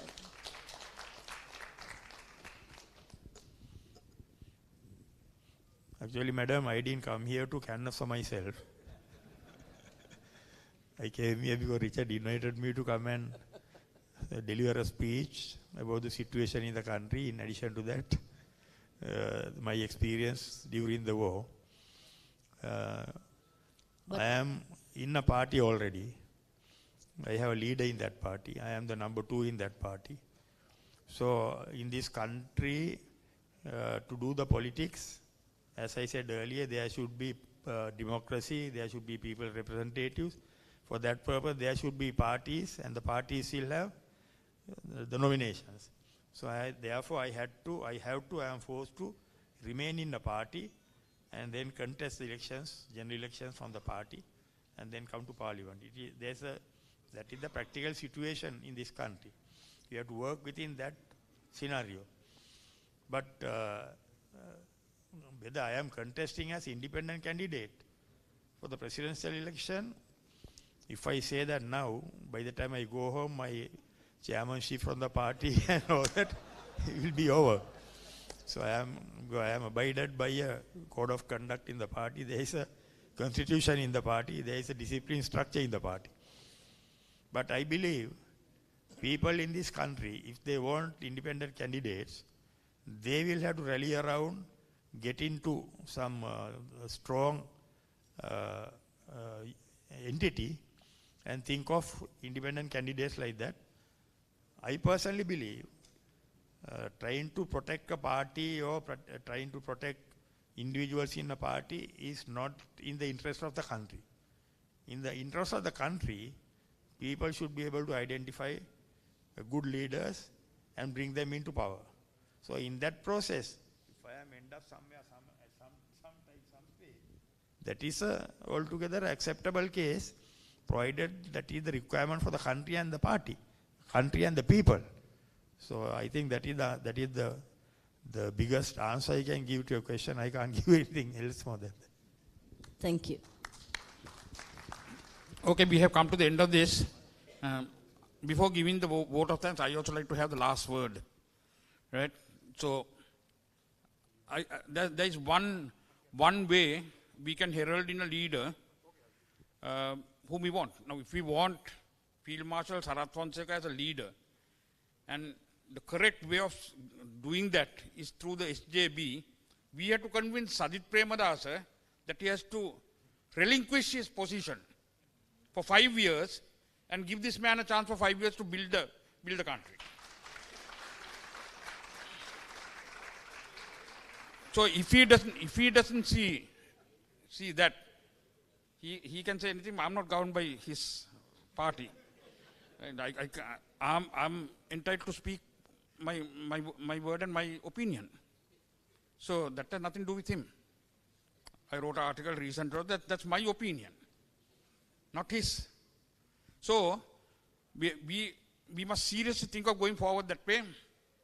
And I shall wind up by saying thank you very much for coming. Wait. That's an Anandian trying to interrupt the Onion. So, ladies and gentlemen, I wish you all the best for your future and your aspirations for your children and your future generations. That's what I'm all about. And thank you very much for spending a lovely evening with us. And enjoy a light dinner. And you're free to come and speak to him and ask any question, pose for a photograph, and hope that he'll be the future president. That's all I'm saying. And this gentleman here, we can talk a lot about your reforms. Thank you very much.